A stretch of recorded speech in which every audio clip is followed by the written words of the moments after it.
Very good evening everyone. कैसे हैं आप सभी? Hello Divya, hello Devavrata, good evening. I hope सब लोग बहुत अच्छे होंगे। तो आज हम लोग स्टार्ट करने वाले हैं अपना एक नया चैप्टर। और जैसा आप लोग जानते हैं कि बहुत सारे चैप्टर्स की जर्नी अभी तक हम लोग कवर करके आए हैं और मैक्सिमम हमारा जो सर्वेइंग सब्जेक्ट है जिनसे ज़्यादातर क्वेश्चंस पूछे जाते हैं वो टॉपिक्स ऑलरेडी हम लोगों ने कवर कर लिए। अब बचते हैं हमारे कुछ वो टॉपिक्स जिन्हें हम मिसलेनियस भी कह सकते हैं, और जो अगर मैं कुछ स्टेट्स की बात करूं तो कुछ स्टेट एग्जाम में आएंगे, कुछ में नहीं आएंगे। तो लास्ट क्या कुछ टॉपिक्स हैं और उसके बाद मिसलेनियस में मैंने आपको वो रैप अप करना है कि हाँ हमारे सब्जेक्ट में हमने क्या क्या चीजें सीखी और इसी ऑर्डर में सीखी। मतलब पहले हमने डिस्टेंस मेजर करना सीखा, फिर हमने एंगुलर मेजरमेंट लिया, एंगुलर मेजरमेंट के बाद हमने फिर पॉइंट्स को लोकेट किया, फिर देखा हम एंगल को कैसे कैसे मेजर कर सकते हैं, फिर हम हाइट पर आ गए तो हमने लेवलिंग की बात करी कि आरएल कैसे निकालना है। फिर हमने देखा कि अच्छा अगर आरएल निकालना है तो उसके लिए हमें कॉन्टूर्स बनाने होंगे। तो कॉन्टूर्स क्यों बनाने हैं? ताकि हम लोग मैप में पहचान सकें कि कैसा वो एरिया है ना। कॉन्टूर्स बनाने सीखे। फिर हमने देखा अगर डिस्टेंस मेजर करने में मुश्किल आ रही है तो कोई और इंस्ट्रूमेंट है, हाँ तो हमारे पास टेक्योमीटर है। तो हमने टेक्योमीटर की इक्वेशन से कोई दूर अगर कोई पॉइंट होगा तो वहां पर भी डिस्टेंस निकालना सीख लिया। इसी तरीके से पिछले कल की क्लास में हम लोगों ने पढ़ा था अपना प्लेन टेबल सर्वे, और प्लेन टेबल सर्वे में हमने ये सीखा कि जितने भी सर्वे के चैप्टर हमने इससे पहले पढ़े हैं उन सारे चैप्टर्स में हम लोगों को क्या करना पड़ता था, हम साइट पर जाते थे, काम करते थे और उसके बाद हम लोग उसको प्लॉट करते थे शीट पर आकर। लेकिन प्लेन टेबल सर्वे की एक खासियत थी कि हमें यहाँ पर क्या करना पड़ा, हमें यहाँ पर प्लेन टेबल सर्वे में साइटिंग जिस टाइम पे करेंगे उसी टाइम पर हम प्लॉट भी कर देते थे। उसकी अच्छी खासियत ये थी, लेकिन उसके कुछ लिमिटेशंस थे कि ज्यादातर एक्यूरेसी वाले एरिया में काम नहीं कर पाएंगे। बाकी हमने प्लेन टेबल सर्वे की भी कुछ टर्म्स के नाम पढ़े वहां पर। आई होप आपको जितना मैंने कल लास्ट में समरी लिखा था वो आपको क्लियर होगा। बिल्कुल टोटल स्टेशन का मैं उतना आइडिया दूंगी जो एग्जाम पॉइंट ऑफ व्यू से इंपॉर्टेंट है, क्योंकि मैं यहाँ पर आपको पूरा यूज करना नहीं उसको सिखा सकती, वो एक बहुत लंबा प्रोसीजर है। लेकिन उसका जो प्रिंसिपल है, कैसे किस प्रिंसिपल पर वो बेस्ड है टोटल स्टेशन और कैसे वो काम करता है उसके बारे में। क्योंकि अगर मैं बात करूं जो हमारा टोटल स्टेशन है, चाहे वो ईडीएम हो गया, जो हम कुछ एडवांस इंस्ट्रूमेंट्स पढ़ेंगे वो एडवांस सर्वेइंग के ही टॉपिक्स हैं, तो उनको उतना ही जानना है जितना पेपर में पूछा जा सकता है। और ये टॉपिक्स हमारे मिसलेनियस में कवर हो जाएंगे। एडवांस में मैं आपको ईडीएम भी समझाऊंगी और टोटल स्टेशन भी समझाऊंगी, ठीक है। और मैं ये मानकर चल रही हूँ कि अभी तक हमने जितनी क्लासेस में जो जो टॉपिक्स पढ़े, अगर कोई पहली बार भी सर्वे पढ़ रहा होगा, जो कुछ लोग कह रहे थे कि हम फर्स्ट टाइम सर्वे पढ़ रहे हैं या फिर हम कॉलेज में हैं या फिर सर्वे नहीं पढ़ा इतना अच्छे से, तो मैं ये मानकर चल रही हूँ कि आप लोगों को भी समझ आ गया होगा। बिल्कुल बेसिक से मैंने आपको पढ़ाने की कोशिश की, क्योंकि ये मानकर नहीं चली कि आप लोगों ने कॉलेज में सर्वे किया है। क्योंकि आप में से आधे लोग ऐसे हैं जो कोविड टाइम में कॉलेज में सर्वे नहीं कर पाए, आप इतने सारे इंस्ट्रूमेंट्स को नहीं देख पाए। लेकिन हाँ, इतना मैं श्योरिटी से बोल सकती हूँ कि अगर आपके पास उन इंस्ट्रूमेंट्स को भी दे दिया जाए तो आपको ऐसा नहीं लगेगा कि इसमें मुझे कैसे यूज करना है या इससे मैं क्या फाइंड आउट करना चाहता हूँ। अगर मेरे पास वो इंस्ट्रूमेंट होगा तो आप उसको देखकर थोड़ा बहुत आइडिया लगा सकते हो कि जैसे थियोडोलाइट है उसे हम एंगल कैसे मेजर करेंगे, चेन और टेप आप सब यूज कर सकते हो। अगर 90 डिग्री पे ऑफसेट लेना है तो उसके कौन कौन से इंस्ट्रूमेंट्स थे, और हमने उनको पिक्चर की हेल्प से देखने की भी कोशिश की कि बाई चांस अगर सामने वो पड़ा है तो हमें पता होगा कि उसका नाम क्या है और वो क्या मेजर करने के लिए यूज किया जाता है ना। तो थोड़ा बहुत प्रैक्टिकली भी ये मानकर चल सकती हूँ कि आपने चीजें सीखी होगी। तो आज का जो टॉपिक है बहुत ही इंटरेस्टिंग टॉपिक है, पुराने वाले टॉपिक से कोई भी लिंक नहीं है। पिछली क्लास नहीं देखी है तो आसानी से आपको ये वाला टॉपिक जो है वो भी समझ में आ जाएगा, है ना। तो आज हम लोग जो चैप्टर स्टार्ट करने वाले हैं वो हमारा सर्वेइंग का फोटोग्रामेट्री वाला चैप्टर है। और जैसा आपको याद होगा जब हम इंट्रोडक्शन क्लास में बात कर रहे थे तो वहां पर मैंने आपको डिफरेंट क्लासिफिकेशन ऑफ सर्वेइंग पढ़ाई थी और वहां पर एक एरियल सर्वे का नाम लिया था। बिल्कुल देख सकती हो खुशबू, क्योंकि अभी वाली जो क्लास है वो प्लेन टेबल से दूर दूर तक उसका कोई रिश्ता नहीं है, तो आसानी से समझ में आ जाएगा। और मैं आपको ये कह रही थी कि इंट्रोडक्शन क्लास में आपको बताया था डिफरेंट टाइप ऑफ सर्वे कौन कौन से होते हैं, तो कहां पर सर्वे किया जा रहा है उस बेसिस पे क्लासीफाई कर रहे थे। लैंड सर्वे था जो लैंड पर करेंगे, उसके बाद एरियल सर्वे था अगर एयरक्राफ्ट पर कैमरा माउंट होगा फोटोज क्लिक करके करेंगे, या फिर तीसरा एस्ट्रोनॉमिकल सर्वे हो गया जिसमें हम स्टार्स की स्टडी करेंगे। तो ये सारी चीजें थी, ठीक है। Good evening everyone. तो आज की जो हमारा लेक्चर रहने वाला है इसमें हमने क्या क्या सीखना है। सबसे पहले तो फोटोग्रामेट्री का इंट्रोडक्शन और उससे रिलेटेड कुछ कुछ बेसिक टर्म्स जिनके बारे में हम लोग पढ़ेंगे। इसके बाद हम लोग देखेंगे अपना नेक्स्ट स्केल ऑफ फोटोग्राफ और तीसरा टॉपिक रहेगा रिलीफ डिस्प्लेसमेंट। और रिलीफ डिस्प्लेसमेंट के बाद नेक्स्ट क्लास में हम इसके बारे में और चीज़ें भी सीखेंगे। लेकिन मैं आपको इतना फोटोग्रामेट्री समझा दूंगी आज की क्लास में कि अगर कभी आप ईएससी के लिए भी प्रिपेयर करने का मन बनाते हैं तो आपके टॉपिक्स यहाँ से क्लियर हो जाएंगे और फोटोग्रामेट्री में इससे बाहर कुछ भी नहीं पूछा जाएगा।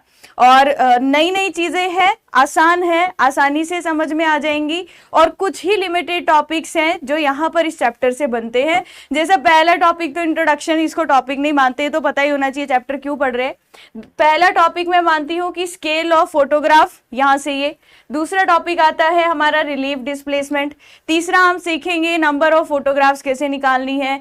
फोर्थ हम सीखेंगे हमारा पैरालेक्स क्या होता है, तो पैरालेक्स के केस में तो वो सारी चीजें आएंगी, है ना।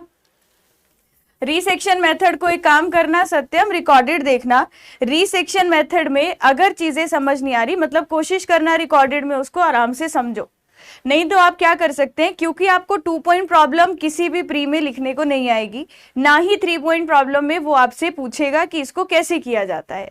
तो अगर आप प्रीलिम्स का एग्जाम दे रहे हो, अपना स्टेट एग्जाम दे रहे हो, चाहे जेई का दे रहे हो, चाहे एई का दे रहे हो, नहीं समझ में आ रहा है, कोई बात नहीं, आप उसको जो बेसिक था ना कि 2 पॉइंट प्रॉब्लम क्या है, रिसेक्शन का मेथड है, 3 पॉइंट रिसेक्शन का मेथड है, ये प्रॉब्लम इससे सॉल्व हो सकती है। 3 पॉइंट का स्टेटमेंट या डेफिनेशन वो याद होना चाहिए। लेमैन रूल के 3 रूल्स आपको याद होने चाहिए। ऑब्जेक्टिव के लिए जो मैंने आपको मेन चीजें बताई थी, ठीक है सत्यम, तो एटलीस्ट आप उनको याद रखना, ठीक है। चले तो आगे बढ़े फिर इसी चैप्टर के साथ।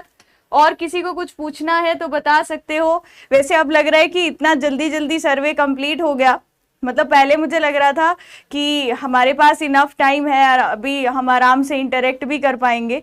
हाँ, मेंस में भावना पूछा जाता है, इसलिए मैं बोल रही हूँ जब मेंस के लिए बताऊंगी तो आपको स्टेप वाइज बताऊंगी कि उसमें लिखना कैसे है, आपको अपना पूरा आंसर राइटिंग कैसे करनी है, क्योंकि वो इतना बड़ा थ्योरी है, उसमें स्टेप्स लिखने पड़ेंगे। पहले प्लेन टेबल को किस तरीके से रोटेट किया, उसके बाद कहाँ पॉइंट मिला, उस तरीके से आता है ना। तो कल मैं सोच रही थी कि ऐसा लग रहा है कि पता ही नहीं चला कि हमारे ये जो 2 हफ्ते थे, 2 वीक्स थे, वो इतना जल्दी बीत गए, मतलब समझ में ही नहीं आया। अच्छा चलो, बाकी क्या पता हम फिर से वापस मिले, है ना। वैसे मैं तो इन क्लासेस को बहुत मिस करूंगी, इसके बाद मैं और भी पढ़ाऊंगी और बैचेस में भी पढ़ाने वाली हूँ सब्जेक्ट, लेकिन 2 दिन का सेशन बचा है और मुझे मतलब सच में ऐसा लग रहा है कि 2 वीक्स एकदम ही बीत गए। ये क्लासेस आ रही है, क्वेश्चंस हो रहे हैं, अगला टॉपिक आ रहा है, एकदम फ्लो चलता जा रहा है। अच्छा चलिए, वैसे हम YouTube पे भी मिलते रहेंगे, है ना। और आपको कोई डाउट रहेगा तो आप डाउट को पूछते रहिएगा, मेरे कांटेक्ट में रहिएगा, जहां से भी आप कांटेक्ट कर सकते हो मुझे। और मतलब जो भी डाउट्स, और आपको अगर कुछ रिक्वायरमेंट है कि मतलब मैम इससे रिलेटेड क्वेश्चंस करवा दीजिए। क्वेश्चंस के लिए मैंने बोला कि YouTube पे स्टार्ट होगा, मैंने वो आपको बताया था ना, वो 17 से आएगा। अभी लामिया मैम का कोर्स चल रहा है, तो 17 मई से आ रहा है मेरा वाला सर्वेइंग सब्जेक्ट के क्वेश्चन जो हम YouTube पे प्रैक्टिस करने वाले हैं। तो इसके बारे में मैं आपको फिर से भी बता दूंगी, लेकिन 17 मई से हमारे वहां पर थोड़े बहुत जो SSC जेई के क्वेश्चंस में ज्यादा नहीं करवा पाई प्रैक्टिस, तो मैं वहां पर करवाऊंगी, या किसी ना किसी मतलब हम मिलते ही रहेंगे, ऐसा नहीं है कि नहीं मिलेंगे। लेकिन मैं फिर भी ऐसा लग रहा है कि ये सब्जेक्ट कंप्लीट हो जाएगा, उसके बाद मैं तो बहुत मिस करूंगी आप लोगों को, है ना। तो खुशबू पूरी कोशिश है कि फिर से आऊं आपके सामने और कोई एक नया सब्जेक्ट लेकर आऊं। लेकिन हाँ, मैं एक छोटा सी चीज एक्सपेक्ट करती हूँ कि अगर आपको क्लासेस अच्छी लग रही है तो आप ना क्लास के कमेंट्स में जरूर मुझे फीडबैक जरूर दीजिएगा, मतलब बताइएगा कि क्या चीज अगर मुझे इम्प्रूव करनी चाहिए या आपको मुझसे पढ़कर कैसा लगा। ये चीजें हर फैकल्टी के लिए, मेरे लिए नहीं, जितने भी लोग अपना काम कर रहे हैं, आपको पता है अगर आप अपना काम अच्छा कर रहे हो और सामने वाला उसका चीज को नोटिस भी करता है, ऑब्जर्व भी करता है, मतलब हमें अच्छा ही लगता है कि कोई आपको बता रहा है। या फिर अगर कोई चीज कमी है तो अगली बार ऐसा ना करिए, तो आप वो भी लिख सकते हैं, मैं उसको नेगेटिव सेंस में नहीं लूंगी, है ना। अभी बस इतना सा है कि मैं आपको सारे नोट्स लिखवा नहीं पाई, और उसके पीछे का रीजन आपको पता है कि अगर मैं सारी थ्योरी यहाँ पर लिखती तो शायद अभी हमारा कोर्स बहुत पीछे होता, है ना। इतना तो आप मुझे लगता है कि समझ पाएंगे। बाकी मिस वाली बात अभी लिखेंगे तो मैं इमोशनल भी हो सकती हूँ, तो अभी हम पढ़ाई कर लेते हैं। और मिसलेनियस वाली क्लास जो हमारी लास्ट क्लास होगी, मतलब अशोका बैच में लास्ट क्लास होगी, तो वहां पर हम थोड़ी सी बातचीत कर लेंगे। इसके बाद तो फिर आपका नेक्स्ट सब्जेक्ट स्टार्ट हो जाएगा। तो देवेश सर मुझसे पहले भी आपको आरसीसी पढ़ा रहे थे, तो इसके बाद फिर से देवेश सर आपको बीएमसी पढ़ाने वाले हैं, तो उसके लिए तैयार हो जाना। बीएमसी की वेटेज भी बहुत ज़्यादा रहती है, तो बस यही बोलने वाली हूँ। हाँ, एक और चीज़ आप ज़रूर कमेंट सेक्शन में बताना कि आपको कैसा लगा। और मैंने कल एक चीज़ सोची कि जैसे आप मेरी यूट्यूब क्लासेस में आते हैं, लाइव क्लासेस में आते हैं, तो अगर आप Ashoka batch A, B, C में जिसमें भी जो भी सब्जेक्ट पढ़ाने वाली हूँ, है ना, चलो ये बाद में बताऊंगी। कल संडे को कोई क्लास नहीं होगी, मैं कुछ बात कहने वाली थी, वो लास्ट में ही करेंगे जब हमारा लास्ट दिन होगा, मिसलेनियस टॉपिक्स का लास्ट दिन होगा, ठीक है। कल कोई क्लास नहीं होगी, इसके बाद जो क्लास है वो हमारी मंडे को ही होगी, मंडे को ही होगी क्लास। हाँ सत्यम, ये मेरे को बिल्कुल याद है, सत्यम शॉर्ट नोट्स वाली बात प्रीतम्बर मैंने क्लास में बोला है, तो वो मिल जाएगा, उसकी टेंशन नहीं लेनी है। सारे इंपॉर्टेंट पॉइंट्स उसमें लिखे होंगे, है ना। और horizontal and vertical the instrument, तो सत्यम कल ही तो बताया था, अगर हॉरिजॉन्टल डिस्टेंस और वर्टिकल डिस्टेंस का मतलब क्या होता है। वर्टिकल डिस्टेंस मतलब एलिवेशन होता है, वर्टिकल हाइट निकाल पा रहे हो। कौन सा इंस्ट्रूमेंट था जिससे आप वर्टिकल हाइट निकाल पा रहे थे? टेलीस्कोपिक एलिडेट, इसके अलावा तो कुछ भी नहीं था जो वर्टिकल प्लेन में था। तो हॉरिजॉन्टल प्लेन में एलिडेट था, वर्टिकल में आपका कौन सा? Telescopic alidade. तो टेलीस्कोपिक एलिडेट से निकाल पा रहे थे, है ना। बिल्कुल आदित्य, अगर आप ये भी कह रहे हैं तो प्रोवाइड करवा दूंगी, कोई पीडीएफ, कोई टेंशन नहीं है। नहीं अभी नहीं बतानी है राम जी मिश्रा, फिर बातें ज्यादा हो जाएगी और मेरा कोर्स आगे चला जाएगा। तो अभी हम शुरू करते हैं वापिस से सेम पढ़ने वाले फ्लो के साथ, ठीक है। चलो तो अब स्टार्ट करते हैं फोटोग्रामेट्री वाले चैप्टर को। तो फोटोग्रामेट्री चैप्टर में देखिए, अब वापिस आ जाइए, अभी हम बातें बाद में करेंगे, लास्ट क्लास वाले दिन बात करेंगे, या किसी एक्स्ट्रा क्लास में मैं आपको एक बार सारा क्विक रिवाइज करवा दूंगी सर्वे का, तो हम तब रिवाइज कर लेंगे, तब डिस्कस कर लेंगे जो मैं बोलने वाली थी, है ना। अच्छा देखिए, चलो अब बातें नहीं करेंगे, अब ध्यान देना यहाँ पर। अब हमारा फोटोग्रामेट्री, जैसा कि मैंने आपको बताया, फोटोग्रामेट्री हमारा एरियल सर्वे। एरियल सर्वे का मतलब है कि मैम आप एयरक्राफ्ट, मैंने जितना आपको एक छोटा सा आइडिया दिया था, एरियल मतलब जो एयर पर सर्वे, एयर से सर्वे किया जाए। लैंड सर्वे था जब हम लैंड पे सारे इंस्ट्रूमेंट्स को प्लेस कर रहे थे और अलग अलग ऑब्जर्वेशंस थे वो ले रहे थे, अलग अलग ऑब्जर्वेशंस थे वो ले रहे थे। अरे नहीं, टेक्योमीटर नहीं होगा सत्यम, टेक्योमीटर नहीं होगा आपका। जो अगर टेक्योमीटर का तो यूज नहीं होता है ना, टेक्योमीटर आंसर आपसे पूछा था वहां पर, अगर क्वेश्चन होगा ये पूछा होगा कौन सा इंस्ट्रूमेंट प्लेन टेबल सर्वे में यूज नहीं होता है, तो उसका आंसर टेक्योमीटर होगा, है ना, ठीक है। थैंक यू सो मच खुशबू। छुट्टी नहीं चाहिए, लेकिन कल कोई भी क्लास नहीं होगी, उस वजह से कल कोई भी क्लास नहीं होगी, मतलब वैसे ही कुछ ऑफिस में काम चल रहा है, जैसा लास्ट संडे भी नहीं हो पाई थी, तो इस वजह से क्लास नहीं होगी। नहीं तो मैंने पूरा प्लान किया था कि इस बार हम संडे को भी क्लास में पढ़ लेंगे। मुझे कितना अच्छा लग रहा है जब मैं आपको बोलती हूँ कि 5 मिनट के लिए रुक जाइए, 5 मिनट के लिए पढ़ लीजिए, तब आप बोलते हो कि नहीं मैम अब छुट्टी दे दो, और अब बोल रहे हो हम संडे को भी पढ़ेंगे, है ना।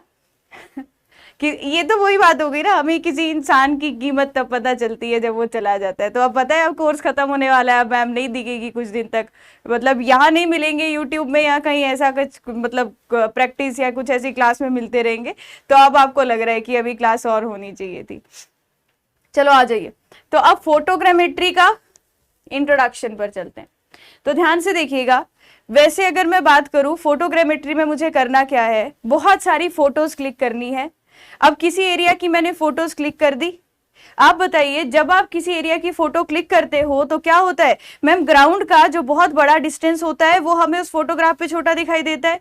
अगर आप ग्राउंड की बात ना करो, आप फोन से फोटो क्लिक कर रहे हो, जब आप फोन से सामने एक बिल्डिंग की फोटो क्लिक करोगे तो फोन किसी स्केल में कन्वर्ट करके उसको छोटा करके दिखा देता है, ऐसा ही होता है ना।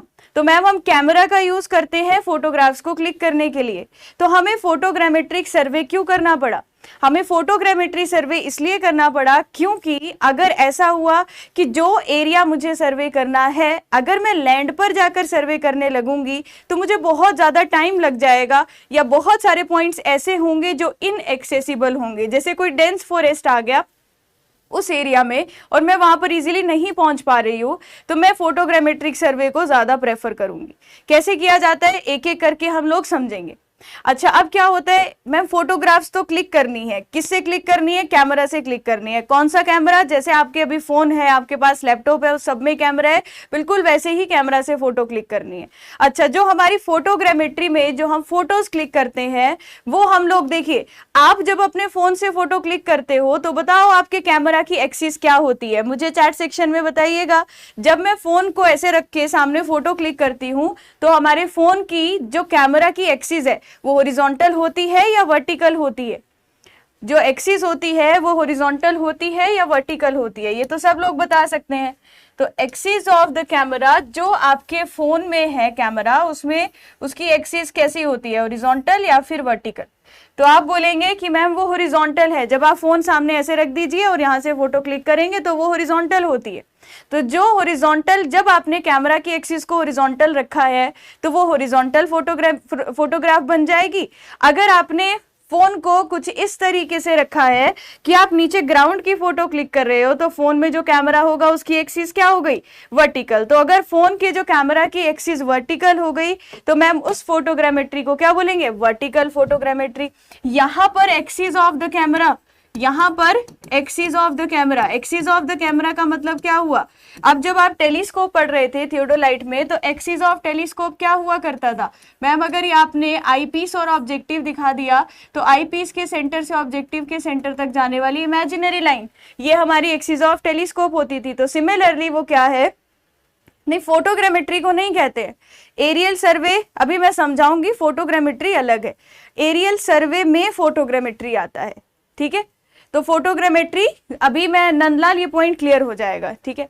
तो मैंने क्या बोला कि एक्सिस ऑफ कैमरा क्या है इस केस में, axis of camera is vertical. तो मतलब यहां से जो हम फोटोग्राफ क्लिक करेंगे उसको हम वर्टिकल, मतलब फोटोग्राफ जो आएगी, इसने जो पिक्चर क्लिक करी, क्या आपके पास जो ग्राउंड की फोटो क्लिक हुई आपको उसमें प्लान दिख रहा है? प्लान मतलब टॉप व्यू। मैम जब कैमरा की एक्सिस एग्जैक्ट वर्टिकल होगी, मतलब ग्राउंड के साथ वो 90 डिग्री का एंगल बनाएगी, तो जो हमें फोटो मिलेगी क्या इस तरीके से मिलेगी? इसको हम टॉप व्यू बोल सकते हैं या फिर हम इसको प्लान बोल सकते हैं। टॉप व्यू और प्लान। कैसे पता चला कि प्लान है? क्योंकि जब हम ऊपर से देखेंगे, ये कोई बिल्डिंग है मान लीजिए, हमें इस बिल्डिंग की हाइट नहीं दिख रही है इस फोटो में, हमें क्या दिख रहा है, इस बिल्डिंग की ऊपर की सिर्फ छत दिखाई दे रही है, यहाँ पर कोई ग्राउंड है, यहाँ पर कोई बिल्डिंग है, तो ये हमें बिल्कुल टॉप व्यू मिल रहा है। कब? जब एक्सिस ऑफ द कैमरा क्या है, वर्टिकल है। तो ये हो गई वर्टिकल फोटोग्राफ। तो मैंने क्या बोला, अभी मैं समझाती हूँ एरियल और वो वाली कहानी आपको, ठीक है। ये हो गई हमारी वर्टिकल फोटोग्राफ। हॉरिजॉन्टल का मतलब क्या होगा? तो सबसे पहले अगर मैं बात करूं फोटोग्रामेट्री क्या होती है, इतनी बात मुझे क्लियर है कि जैसे मैंने आपको पीछे एक एयरक्राफ्ट दिखाया, एयरक्राफ्ट ने किसी एक पर्टिकुलर एरिया की फोटो क्लिक करी, किसी एक पर्टिकुलर एरिया की फोटो क्लिक करी, तो अब उसको एक बड़ा सा एरिया सर्वे करना था, तो वो क्या करेगा, एयरक्राफ्ट जिस डायरेक्शन में जा रहा है वो और फोटोज को यहाँ पर क्लिक करता हुआ आगे बढ़ रहा है, एक फोटो, दूसरी फोटो, तीसरी फोटो, फोर्थ फोटो। तो ऐसे एक एरिया को कवर करने के लिए उसको नंबर ऑफ फोटोज क्लिक करनी पड़ेगी। अब कितनी फोटो वो क्लिक करे, कि मैंने अगर बोल दिया कि मैम 800 किलोमीटर स्क्वायर का एरिया कवर करना है, बताओ मेरा ये एयरक्राफ्ट में जो कैमरा माउंट है वो कितनी फोटो क्लिक करेगी, है ना। तो वो निकालना कैसे है वो हमारा एक टॉपिक है, वो हम लोग सीखेंगे अभी आगे। तो अभी एरियल फोटोग्रामेट्री का मतलब है एयर पर, एयरक्राफ्ट पर चाहे ड्रोन पर कैमरा माउंट है, जिससे हम ग्राउंड की डिफरेंट पॉइंट्स की फोटो क्लिक कर रहे हैं, वो हमारा एरियल सर्वे था। एरियल सर्वे में अब हमने एक टॉपिक देखा फोटोग्रामेट्री। फोटोग्रामेट्री हमारी वो ब्रांच है सर्वे की जिसमें हम लोग मैप्स प्रिपेयर करते हैं। किसकी हेल्प से प्रिपेयर करते हैं? With the help of photographs taken on ground. जितनी भी फोटोज हमने ग्राउंड पर ली होंगी उनकी हेल्प से क्या बनाएंगे मैम? मैप बनाएंगे। कब यूज करेंगे? जब हमारा सर्वे करने का एरिया जो है वो बहुत ज्यादा है और हमारे पास टाइम कम है और हम inaccessible area, we can reach the we can't reach the inaccessible area, मतलब हम पहुंच नहीं पा रहे हैं, जो एरिया है वो हमारा इनएक्सेसिबल है, तो उस केस में हमें क्या यूज करना पड़ता है, फोटोग्रामेट्री को यूज करना पड़ता है। So it cover the large survey area in less time and we can reach, ठीक लिखा है, we can reach the inaccessible area.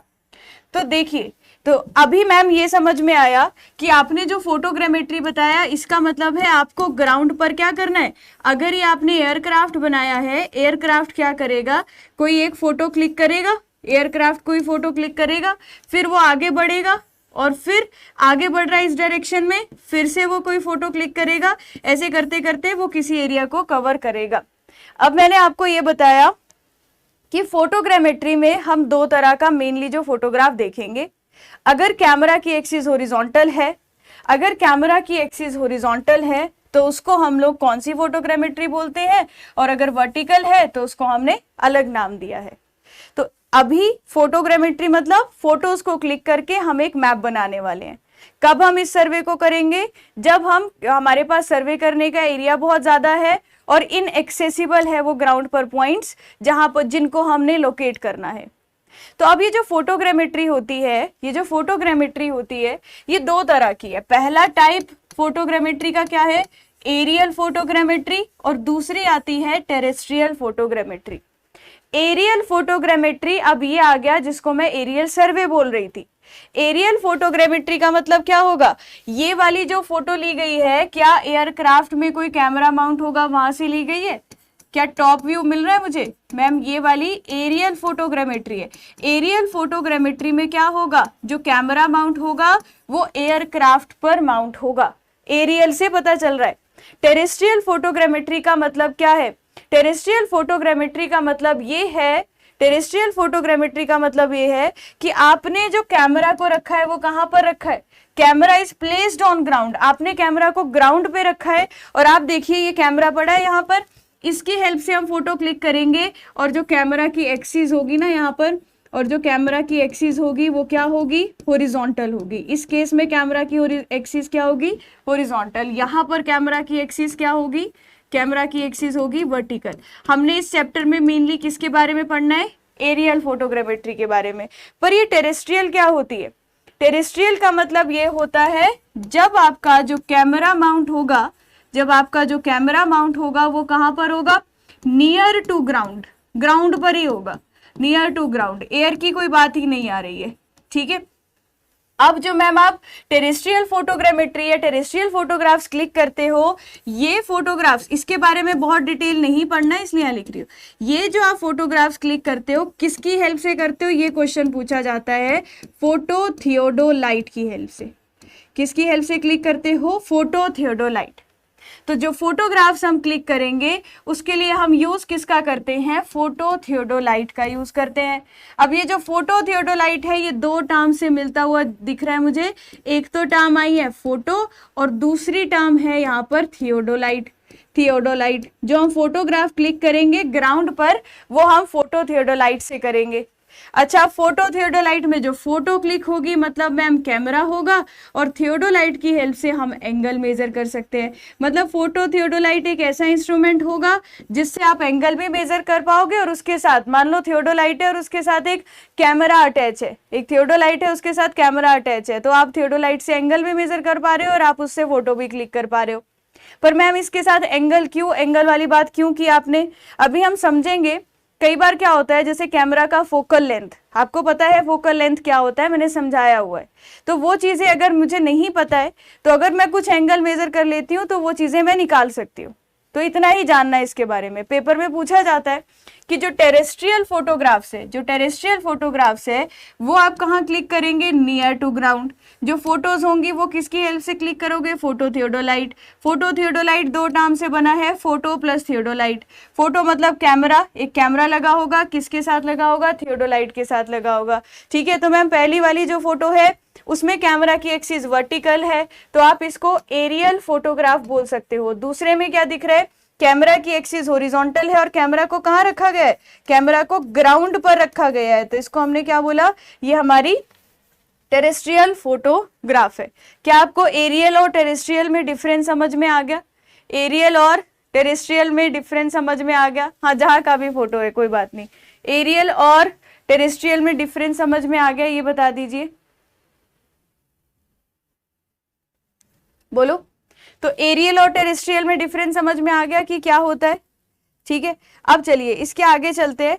तो अगर मुझे यहाँ पर लिखना है, अगर मुझे यहाँ पर लिखना है कि मैम एरियल और टेरेस्ट्रियल में क्या क्या डिफरेंस होगा, तो बताइए मुझे क्या डिफरेंस होगा। तो मैं आपको बताती हूँ। सबसे पहले लिख लेते हैं इस तरफ एरियल फोटोग्राफ और इस तरफ लिख लेते हैं टेरेस्ट्रियल फोटोग्राफ। एक एक करके अगर आप पॉइंट्स देखेंगे तो इन दोनों में डिफरेंस मुझे पता होना चाहिए। तो पहला पॉइंट क्या आ जाएगा, जो एरियल फोटोग्राफ होगी, इसके बारे में ज्यादा नहीं जाना, बस एक फोटो देखी थी, जो कैमरा माउंट था वो एयरक्राफ्ट पे था। तो इसमें जो कैमरा माउंट होगा, इस केस में जो कैमरा माउंट होगा वहां का कहां पर होगा, camera is mounted on aircraft. इतनी सी कहानी है, camera is mounted on aircraft. और दूसरे वाले केस में जो टेरेस्ट्रियल फोटोग्रामेट्री है उसमें क्या बोलेंगे, camera is mounted near the ground. Camera is placed, mounted या फिर placed, camera is placed near the ground. तो इसमें लिख सकते हैं नियर द ग्राउंड। और एक्सिस की अगर हमें डिफरेंस ही बताना है तो हम एक्सिस का डिफरेंस भी बता सकते हैं। यहाँ पर एक्सिस ऑफ कैमरा क्या होगा, एक्सिस ऑफ कैमरा हमेशा वर्टिकल रहेगा, इंक्लाइन भी हो सकता है। Axis of camera is vertical. और दूसरे केस में एक्सिस ऑफ कैमरा क्या लिख सकते हैं, हॉरिजॉन्टल। यहाँ पर एक्सिस ऑफ कैमरा हॉरिजॉन्टल। तो मैम ये टेरेस्ट्रियल का है यूजफुल क्यों है, टेरेस्ट्रियल फोटोग्रामेट्री हमें क्यों करनी पड़ती है, क्योंकि अभी देखिए बताती हूँ। जब हम एरियल फोटोग्रामेट्री कर रहे हैं तो इसकी हेल्प से हम लोग इनएक्सेसिबल एरियाज को क्या कर पा रहे हैं, फोटोग्राफ क्लिक कर पा रहे हैं। और इनएक्सेसिबल एरियाज से जो फोटोग्राफ क्लिक कर पा रहे हैं, तो with the help of photographs, with the help of photographs, जो हमने इतनी सारी फोटोग्राफ्स क्लिक करी है, we can prepare topographical map. Topographical map क्या होता है बताना जरा, टोपोग्राफिकल सर्वे बताया था आपको। तो टोपोग्राफिकल सर्वे कौन सा होता है आप बताएंगे। तो हम टोपोग्राफिकल मैप बना सकते हैं, क्योंकि हमने सारे फीचर्स की जो फोटो क्लिक की होगी उन सारे फीचर्स को हम लोग लोकेट कर पा रहे हैं। अच्छा, लोकेट कर पा रहे हैं और मैं आसानी से देख पा रही हूँ उन फोटोज में कौन सी चीज कहाँ पर है। और इसकी हेल्प से हम लोग क्या कर सकते हैं, हम यहाँ पर एस्टेब्लिश कर सकते हैं कुछ ऐसे पॉइंट्स, मतलब जिसको हम स्पेशल फीचर्स बोल सकते हैं। तो जैसे हमने यहाँ पर एस्टेब्लिश करना है, एस्टेब्लिश स्पेशल फीचर्स में क्या आ जाएगा, establish the special features for example vertical Cliff, जो कहाँ मिलेगी, पानी के पास वाले एरिया में। तो वर्टिकल क्लिफ हो गया। तो जैसे आपका वर्टिकल क्लिफ है, मान लीजिए मुझे ये निकालना है कि वर्टिकल क्लिफ की हाइट कितनी है, तो मैं सामने फोटो थियोडोलाइट को रखूंगी, उसके हेल्प से फोटोग्राफ क्लिक कर लूंगी। तो आपको पता है कि वर्टिकल क्लिफ के कॉन्टूर्स कैसे बनते हैं, तो वहां पर एलिवेशन निकालना वैसे भी मुश्किल होगा, तो आप वहां पर कुछ कैलकुलेशन कर सकते हो और वहां से निकाल सकते हो। तो मतलब एरियल फोटोग्रामेट्री की हेल्प से क्या कर सकते हैं, एरियल फोटोग्रामेट्री की हेल्प से टोपोग्राफिकल मैप बना सकते हो आसानी से, और उन एरियाज को लोकेट कर पाओगे जो ग्राउंड पे जाके बहुत टाइम ले रहे हैं सर्वे करने का। लेकिन यहाँ पर स्पेशल फीचर्स जैसे वर्टिकल क्लिफ हो गया, इसकी हाइट बहुत ज्यादा होती है। अब मैंने क्या किया, ये मेरा ग्राउंड था और मैंने ग्राउंड पर किसको रख दिया, ग्राउंड पर माउंट कर दिया एक कैमरा, और ये कैमरा क्या करेगा, सामने जो वर्टिकल क्लिफ होगी इसकी फोटो क्लिक करेगा। फोटो क्लिक करने के बाद इसको कैसे पता चलेगा हाइट वगैरह का, उसकी कैलकुलेशन मैं अभी आपको बताऊंगी। तो टोपोग्राफिकल फीचर्स क्या होते हैं, नेचुरल और मैन मेड। कोई डाउट किसी को यहाँ तक, कोई डाउट किसी को यहाँ तक तो बताइए। ये समझ में आ गया एरियल और टेरेस्ट्रियल। तो मैम अभी हमने फोटोग्राफ्स की बात करी, फोटोग्रामेट्री में आपने दो तरह की बताई, एक एरियल और एक टेरेस्ट्रियल। एरियल में क्या होगा, एयरक्राफ्ट में कैमरा होगा, टेरेस्ट्रियल में ग्राउंड के पास होगा। तो हम पूरे चैप्टर में किसके बारे में बात करेंगे, एरियल के बारे में बात करेंगे, लेकिन टेरेस्ट्रियल के बारे में एक छोटा सा पॉइंट मैं आपको समझा रही हूँ, अब वो समझना जो इंपॉर्टेंट पॉइंट है। तो अभी मैं यहाँ पर क्या लिखवा रही हूँ आपको, terrestrial photogrammetry, terrestrial photogrammetry. Photogrammetry. Terrestrial photogrammetry में कुछ इंपॉर्टेंट टर्म यूज होती है। इसको कंप्लीट करने के बाद हम सारी बात किसकी करेंगे, सिर्फ वर्टिकल फोटोग्राफ की बात करेंगे। इसको कंप्लीट करने के बाद सिर्फ वर्टिकल फोटोग्राफ की बात करेंगे। अब जो बातें मैं यहाँ पर बोलूंगी सेम पॉइंट्स हमारे वर्टिकल फोटोग्राफ के लिए भी वही नाम दिए जाएंगे कुछ कुछ चीजों को। सबसे पहले देखना, मैंने क्या किया, मैंने मान लिया कि सबसे पहले मेरा जो कैमरा है, मैंने ये मान लिया कि मेरा जो कैमरा है, मान लीजिए इस तरफ लिखती हूँ और इस तरफ यहाँ पर बनाती हूँ। मान लेते हैं कि ये मेरा कैमरा की पोजीशन है, ये मेरी कैमरा की पोजीशन है। आपने कैमरा को यहाँ रखा था।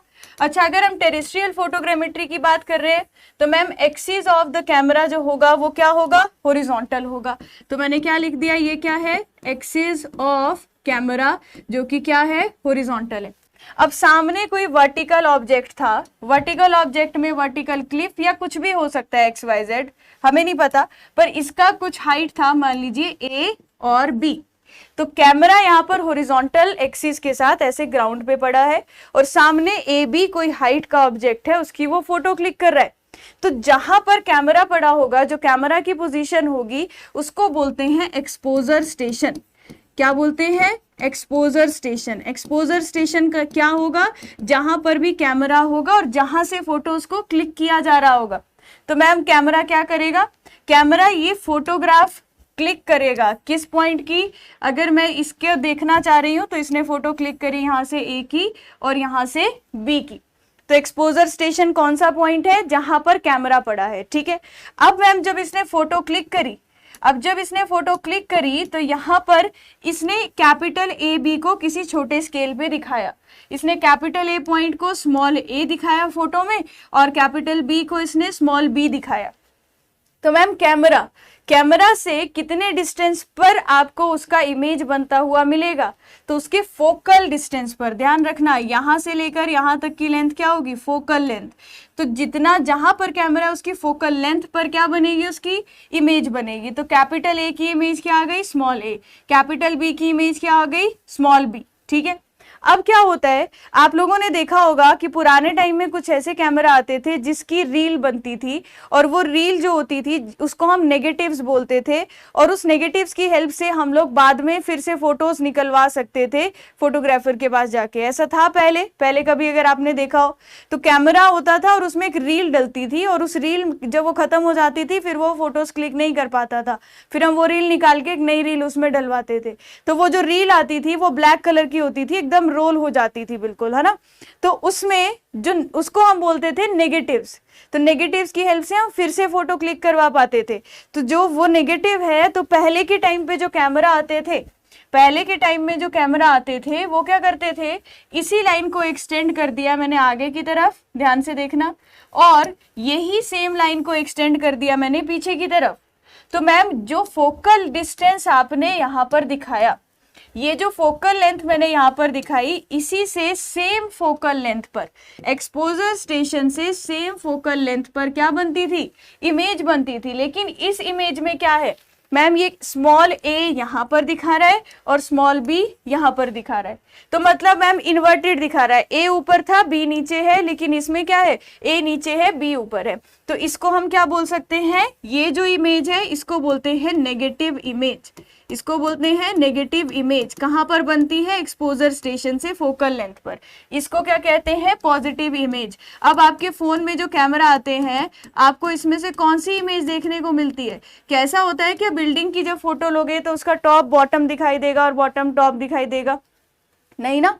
तो अब हमारे कैमरा सिर्फ पॉजिटिव इमेज को डायरेक्ट क्लिक कर लेते हैं, पर पहले ऐसा होता था, आप में से आधे लोगों ने देखा होगा और हो सकता है कुछ लोगों ने नहीं देखा हो, है ना। तो ये फोकल लेंथ डिस्टेंस पर होंगे और ये भी फोकल लेंथ डिस्टेंस पर होगा। यहां तक कुछ पूछना है किसी को तो बोलो, यहां तक किसी को कुछ पूछना है तो बोलो, क्लियर है यहां तक, है ना। अब मैं क्या मान लेती हूं, अब मैं क्या मान लेती हूं कि मान लीजिए डिस्टेंस, अब मान लीजिए जहां पर आपने कैमरा रखा था, जहां पर आपने कैमरा रखा था वहां से जिस ऑब्जेक्ट की आप फोटो क्लिक कर रहे हो वहां तक का जो टोटल डिस्टेंस है, वहां तक का जो टोटल डिस्टेंस है, that is capital D, that is capital D।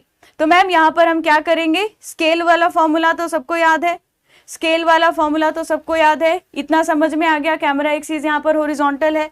तो मैम हम क्या कर सकते हैं, हमें पता है कि पहले से ही हम जानते हैं कि स्केल किसके बराबर होता है, पहले से हमें पता है कि scale is distance on map to the distance on ground हुआ करता है। डिस्टेंस ऑन मैप पहली क्लास में जाना था to the distance on ground, लेकिन अगर अभी हम फोटोग्रामेट्री पढ़ रहे हैं तो इस मैप को बताओ मैं किससे रिप्लेस कर दूं। फोटोग्रामेट्री पढ़ रहे हैं तो इसको मैप की जगह किससे रिप्लेस कर दूं, तो मैं क्या लिख सकती हूँ, scale is distance on photograph, scale is distance on photograph. Photograph पे कितना डिस्टेंस दिखाई दे रहा है, to the distance on ground, distance on photograph to the distance on ground. ऐसे लिख सकते हैं कि फोटोग्राफ ग्राउंड वाले डिस्टेंस को, या ग्राउंड का जो भी 2 पॉइंट्स के बीच डिस्टेंस था, ये हमारी फोटोज को कितना स्केल छोटा करके दिखा रही है। तो ये वाला जो डायग्राम है, क्या मैं ये बोल सकती हूँ कि अगर इस ऑब्जेक्ट की हाइट यहां से लेकर यहां तक कैपिटल H थी और इसकी जो इमेज बनी वो ए बी हमारे पास स्मॉल h बनी, तो distance on photograph is small h और distance on ground is capital H। तो distance on photograph is small h और distance on ground is ma'am capital H। अब देखना जरा यहाँ पर, तो एक काम कीजिएगा, एक और रिलेशन में मैंने इसमें एक पॉइंट ऐड करना है, वो क्या है, तो मैम ये वाला ट्राइंगल ले लो, जो कौन सा ट्राइंगल बन रहा है, आपका फोटोग्राफ जो क्लिक हो रही है, जो फोटोग्राफ क्लिक हो रही है मैम, वो वाला ट्राइंगल लिया।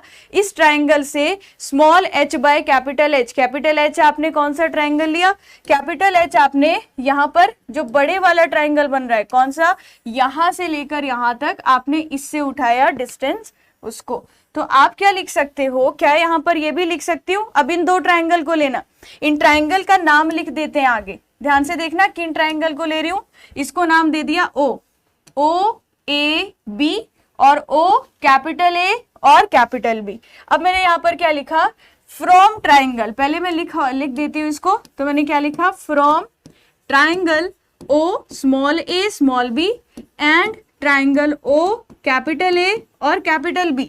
अगर मैं सिमिलर ट्राइंगल की प्रॉपर्टी लगाऊं, O से लेकर इमेज तक का डिस्टेंस कितना था, F था, O से लेकर इमेज तक का डिस्टेंस कितना था मैम, फोकल लेंथ के बराबर था, और O से लेकर यहां तक का डिस्टेंस कितना था मैम, कैपिटल D था, यहां से लेकर यहां तक का डिस्टेंस कितना था, कैपिटल D था। तो अगर मैं सिमिलर ट्राइंगल की प्रॉपर्टी लगाऊं तो मैं ये बोल सकती हूं, अगर यहां से यहां तक का डिस्टेंस मैम, जैसे आपने small h by capital H लिखा, इसका distance small f by capital D लिख सकते हो, तो क्या लिख सकती हूँ, small f by capital D is small h by capital H। बताओ ऐसे लिख सकती हूँ क्या, तो सेम चीज को मैं यहाँ पर क्या लिख सकती हूँ, f बाय कैपिटल D। और इस फॉर्मूला में कुछ भी चीज ऐसी नहीं है जो हमें शायद समझ में नहीं आई हो, और यही हमारा स्केल ऑफ फोटोग्राफ का फॉर्मूला है। तो हॉरिजॉन्टल फोटोग्रामेट्री या टेरेस्ट्रियल फोटोग्रामेट्री में अगर मुझे स्केल दिया है, बोला है 1:5000, 1:3000, तो मैम वो दिया है, आपसे स्मॉल h पूछ लिया, कैपिटल H पूछ लिया, या फोकल लेंथ दिया है D पूछ लिया। D यहाँ पर क्या था, D is the horizontal distance. अभी हम किस उसमें बात कर रहे हैं, हॉरिजॉन्टल स्केल में बात कर रहे हैं, तो हॉरिजॉन्टल डिस्टेंस किन दो के बीच में, between camera and object, camera और ऑब्जेक्ट के बीच में जो हॉरिजॉन्टल डिस्टेंस था। स्मॉल f क्या है, small f is the focal length of the camera, small f is the focal length of the camera. Clear हो गया, क्लियर हो गया ये छोटा सा फॉर्मूला। इसी फॉर्मूला को हम वर्टिकल फोटोग्रामेट्री में यूज करेंगे और उससे नंबर ऑफ क्वेश्चंस पूछे जाते हैं। इसी को हम वर्टिकल फोटोग्रामेट्री में यूज करेंगे और मैक्सिमम क्वेश्चन आपके इस टॉपिक से पूछे जाते हैं। तो स्केल वाले टॉपिक में अभी तक कुछ पूछना है किसी को तो बताओ। हाँ, क्लियर है यहाँ तक? तो मैंने आपको क्या बताया कि जो हमारी टेरेस्ट्रियल फोटोग्रामेट्री होगी उसमें हम क्या करेंगे, photos are taken from the camera station at fixed position on the ground या नियर द ग्राउंड। जैसे अगर मैं अपने फोन से कोई फोटो अभी क्लिक कर रही हूँ तो ग्राउंड पे नहीं रखा है फोन, लेकिन नियर द ग्राउंड है, इसलिए नियर द ग्राउंड बोल दिया या ऑन द ग्राउंड बोल दिया। तो प्रॉपर डेफिनेशन लिखनी है, आप यहां से लिख सकते हो, उसको बोलते हैं टेरेस्ट्रियल फोटोग्रामेट्री। फोटोज जो है दैट आर जनरली टेकन किसकी हेल्प से, पेपर के लिए याद रखना कहां से फोटो लेते हैं, फोटो थियोडोलाइट से लेते हैं, which is the combination of, photo theodolite किसका कॉम्बिनेशन है, कैमरा का और थियोडोलाइट का, कैमरा का या थियोडोलाइट का। तो हम यहाँ से एलिवेशन वगैरह सब निकाल सकते हैं, हाइट वगैरह चीजें वो जो निकालनी है वो सब निकाल सकते हैं, ठीक है। अब हम हॉरिजॉन्टल फोटोग्राफ की बात नहीं करेंगे, टेरेस्ट्रियल फोटोग्रामेट्री में जितना पढ़ना था वो यही था। अब मुझे किसके बारे में जानना है, सारा चैप्टर वर्टिकल फोटोग्राफ पर जाएगा। अच्छा, जो आपने अभी बेसिक फॉर्मूला देख लिया स्केल निकालने का वो सेम ही रहेगा, लेकिन वर्टिकल फोटोग्रामेट्री में अगर अब हम बात करते हैं तो अब सारी कहानी क्या होगी कि हमारा जो एयरक्राफ्ट है या जो ड्रोन है उसमें कैमरा नीचे माउंट होगा, और वो कैमरा जैसे जैसे वो ड्रोन आगे जाता जा रहा है कैमरा इस एरिया की फोटो क्लिक करता हुआ जा रहा है। तो अब हम सारी की सारी बात करने वाले हैं एरियल फोटोग्राफ की। देखिए एरियल फोटोग्राफ की अगर मैं बात करूं, so photos are taken from the camera mounted in the aircraft flying over an area. ये कहानी तो सिंपल है कि फोटोग्राफ्स कहां से ली जा रही है, मैम एयरक्राफ्ट पर एक कैमरा माउंट है वहां से ली जा रही है। अब ये 3 तरह की फोटोग्राफ्स हैं। सबसे पहले तो आ गई वर्टिकल फोटोग्राफ, जो मैंने आपको पहली पिक्चर दिखाई थी। वर्टिकल फोटोग्राफ में क्या बोला, अब इसको मैं सभी को समझाऊंगी आपको दिखा के इमेज की वर्टिकल कैसी दिखती है। It is taken when the camera mounted on aircraft and lens axis is perpendicular to the surface of earth. तो perpendicular to the surface of earth, vertical photograph मतलब एरियल सर्वे। बिल्कुल, terrestrial photogrammetry aerial में नहीं आएगा, aerial में सिर्फ आपका जो वर्टिकल फोटोग्राफ्स आ रही है वही आएंगी। ये जब एयरक्राफ्ट पे कैमरा है, मतलब टेरेस्ट्रियल इसमें नहीं आता। टेरेस्ट्रियल सिर्फ इसलिए पढ़ा क्योंकि हमारे चैप्टर का नाम फोटोग्रामेट्री है। तो फोटोग्रामेट्री 2 तरीके से हो सकती है, तो वर्टिकल और हॉरिजॉन्टल जो है, तो हॉरिजॉन्टल टेरेस्ट्रियल उसमें नहीं आता। नंदलाल क्लियर है आपको? तो वर्टिकल फोटोग्राफ्स या एरियल फोटोग्राफ्स का मतलब ही यही है कि हम कैमरा की एक्सिस को ग्राउंड के विद रिस्पेक्ट टू वर्टिकल रख रहे हैं। अब मैं एग्जैक्ट वर्टिकल नहीं बोलूंगी क्योंकि अभी हमने कुछ क्लासिफिकेशन कर दिया अपनी फोटोग्राफ्स की। तो देखिए, अगर बोल रहा है camera axis perpendicular to the surface of earth, तो वो वर्टिकल फोटोग्राफ होगी। टिल्टेड फोटोग्राफ इसने किसको बोला, अगर vertical axis of the camera is unintentionally inclined by vertical. Unintentionally inclined मतलब मेरा जहाज पहले ऐसा सीधा था एकदम हॉरिजॉन्टल और ऐसे जा रहा था और फोटोज क्लिक कर रहा था, लेकिन बीच में क्या हुआ, देखो अब हाथ सीधा था ना, अब वो इंक्लाइंड हो गया। जब इंक्लाइंड हो गया तो फोटोज अलग आएंगी। कैसी आएंगी अभी देखते हैं। तो फोटोज अलग आएंगी। तो अनइंटेंशनली का मतलब है कि मैम हो सकता है due to some wind effect या कोई भी ऐसा इफेक्ट होता है जिसकी वजह से एयरक्राफ्ट थोड़ा सा टिल्ट हो चुका है, तो वो वर्टिकल फोटोज नहीं क्लिक कर रहा, उसको बोलते हैं टिल्टेड फोटोग्राफ। और ये 3 डिग्री से ज्यादा एंगल नहीं होना चाहिए। अब देखो, मैं आपको सबसे पहले तो वर्टिकल फोटोग्रामेट्री अगर बताऊं, मान लो ये एक्सिस ऑफ द कैमरा है, ठीक है, ये क्या दिखाई मैंने, एक्सिस ऑफ द कैमरा, या फिर आप लिख सकते हो कैमरा एक्सिस, ये कैमरा एक्सिस है। और अगर मैं यहीं पर क्या दिखाऊं ma'am, plumb line camera axis के साथ ही इंटरसेक्ट करती हुई क्या दिखा दी, ये ग्रीन कलर की जो दिखाई, ये दिखा दी प्लम्ब लाइन। क्या दोनों एक दूसरे को मतलब इंटरसेक्ट कर रही है? क्या इन दोनों के बीच में कोई एंगल बन रहा है? तो एक्सिस ऑफ द कैमरा, तो ये ग्राउंड है नीचे, ये ग्राउंड है और ग्राउंड के साथ ये कितने डिग्री का एंगल बना रही है मैम, 90 डिग्री का। तो पहली बात ये हो गई कि camera axis is perpendicular to the ground, ठीक है।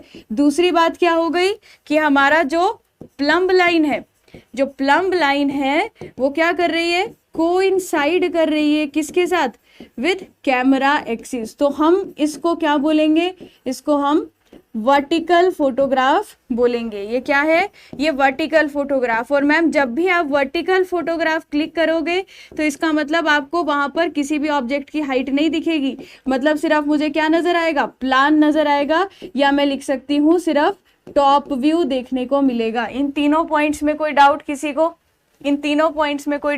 को, तो बताओ।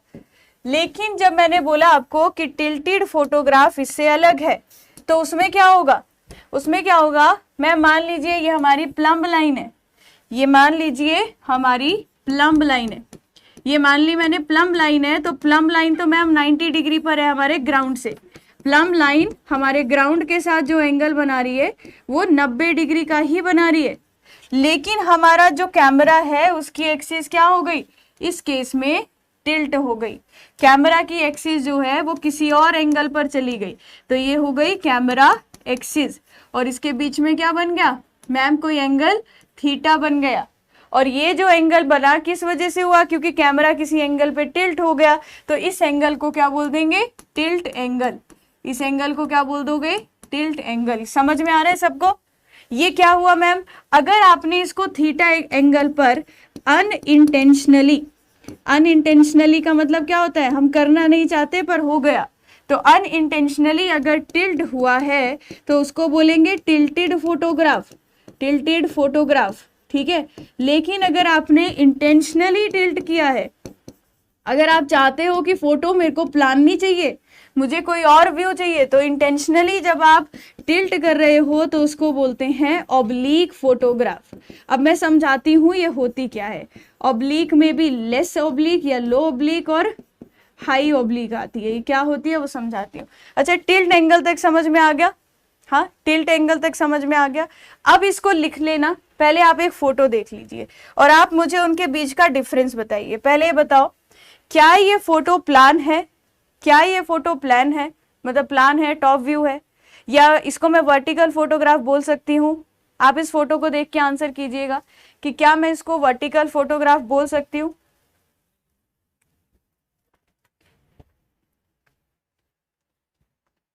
नहीं बोल सकते। क्यों नहीं बोल सकते? क्योंकि यहाँ पर क्या देखने को मिल रहा है मैम, बिल्डिंग की हाइट भी दिख रही है, यहाँ पर बिल्डिंग की ये हाइट भी दिख रही है, ये ऊपर से नहीं ली गई है। कैमरा की एक्सिस वर्टिकल है क्या? नहीं है। अगर वर्टिकल होती, अगर कैमरा की एक्सिस वर्टिकल होती तो मैम यहाँ पर बिल्डिंग जो होती, इसका मेरे को क्या दिखाई देता, ये साइड से लिया गया है और मैम ऐसे करके कैमरा रखा है, आप अपनी छत पे खड़े हो और वहां से थोड़ा टिल्ट करके आपने फोटोग्राफ को लिया हुआ है, तो हम इसको वर्टिकल नहीं बोलेंगे, है ना। लेकिन यहाँ पर क्या है, देखो ये बिल्डिंग की हाइट है, ये बिल्डिंग की हाइट दिख रही है, तो ये मेरी एग्जैक्ट वर्टिकल नहीं है, कैमरा की एक्सिस परपेंडिकुलर नहीं है। इसमें है क्या कैमरा की एक्सिस वर्टिकल? इस फोटो में कैमरा की एक्सिस वर्टिकल है? बिल्कुल भी नहीं है। एक बड़ा सा एक अच्छा सा एरिया दिख रहा है, लेकिन मैम यहाँ पर वर्टिकल तो नहीं है, इसको देख के समझ में आ रहा है साइड से लिया गया है ना। अच्छा, इस फोटो को देखिए जरा, इस फोटो को देखिए, ये फोटो आपने पहले भी देखी है, अगर आपको याद हो, कहाँ देखी थी बताना जरा।